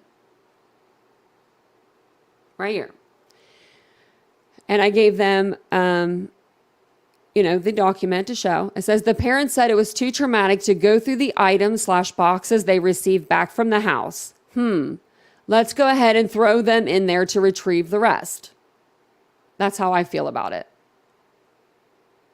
Like, I think this is like ridiculous. Why would you ever put a family through that? And there is not one parent in this world that would be prepared to walk through a crime scene like that. Not even Mr. Steve Gonzalez himself. As soon as he'd hit that front door, he would probably lose his shit. That's too traumatic. They have boxes at home right now they say they can't even go through. But this lady that has no stock in the game said we should just throw them in there. I'm like, I was like, I got to show this to y'all. So I couldn't believe that one when I saw that one. Okay. Look at that, guys. We made it. 8202. Let me show you. You guys are awesome. Thank you so much. You made my Saturday all the better, by being here, by subscribing, by liking, by gifting memberships, all the fun stuff. Actually, just let me remove that.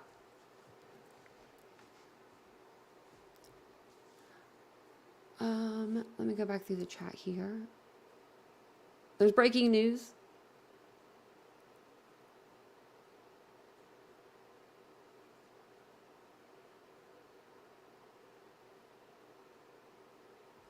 And so what happened was, normally in a crime scene case, let's say someone gets murdered in a home.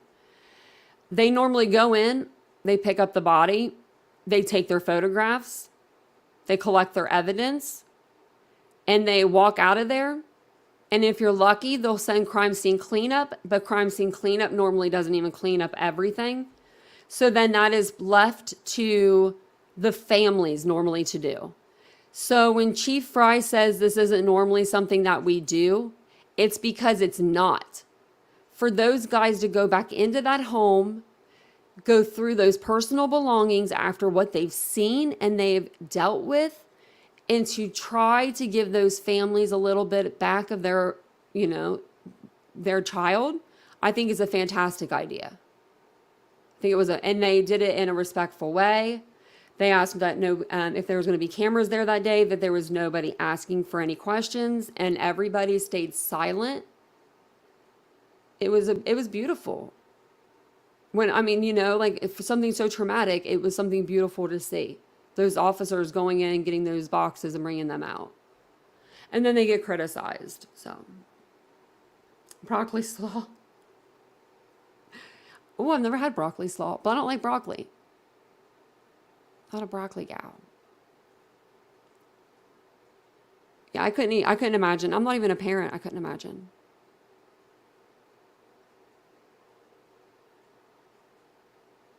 So you all being parents, you know. Oh, bye, G. Bush. I just saw that he's leaving. So I thought that was nice, you know, that they did that for the parents and stuff. Because they don't want them to have to go back in that house and see that. They want the memories to be of those TikToks those kids made and those pictures. I don't have my video done. Man, I really want to play it though, but it's not done. But it's like, I don't know. I don't know if I can stop it. No, I can't stop it. But I have like pictures of like Jake and Maddie and stuff. I don't know. Like I have like a bunch of cute pictures. So we'll have to play that. I need to get some background music for it though. So after I get the background music, because I want to get something that's like prettier than what I, you know, can get on StreamYard. And then I'll play that. And maybe I'll make it into a video.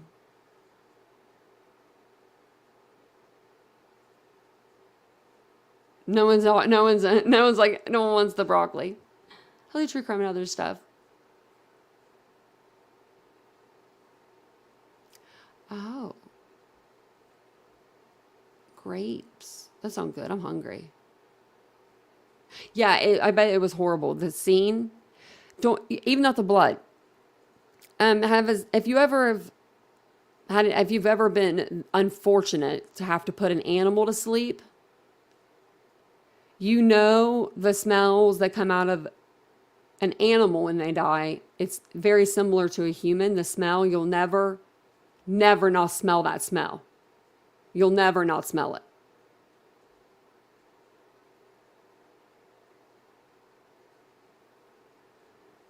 So, I think I'm going to jump off here, though.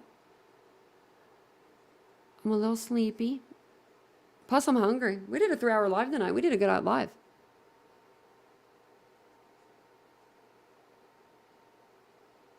I just always heard that it's not, they don't do a lot of clean.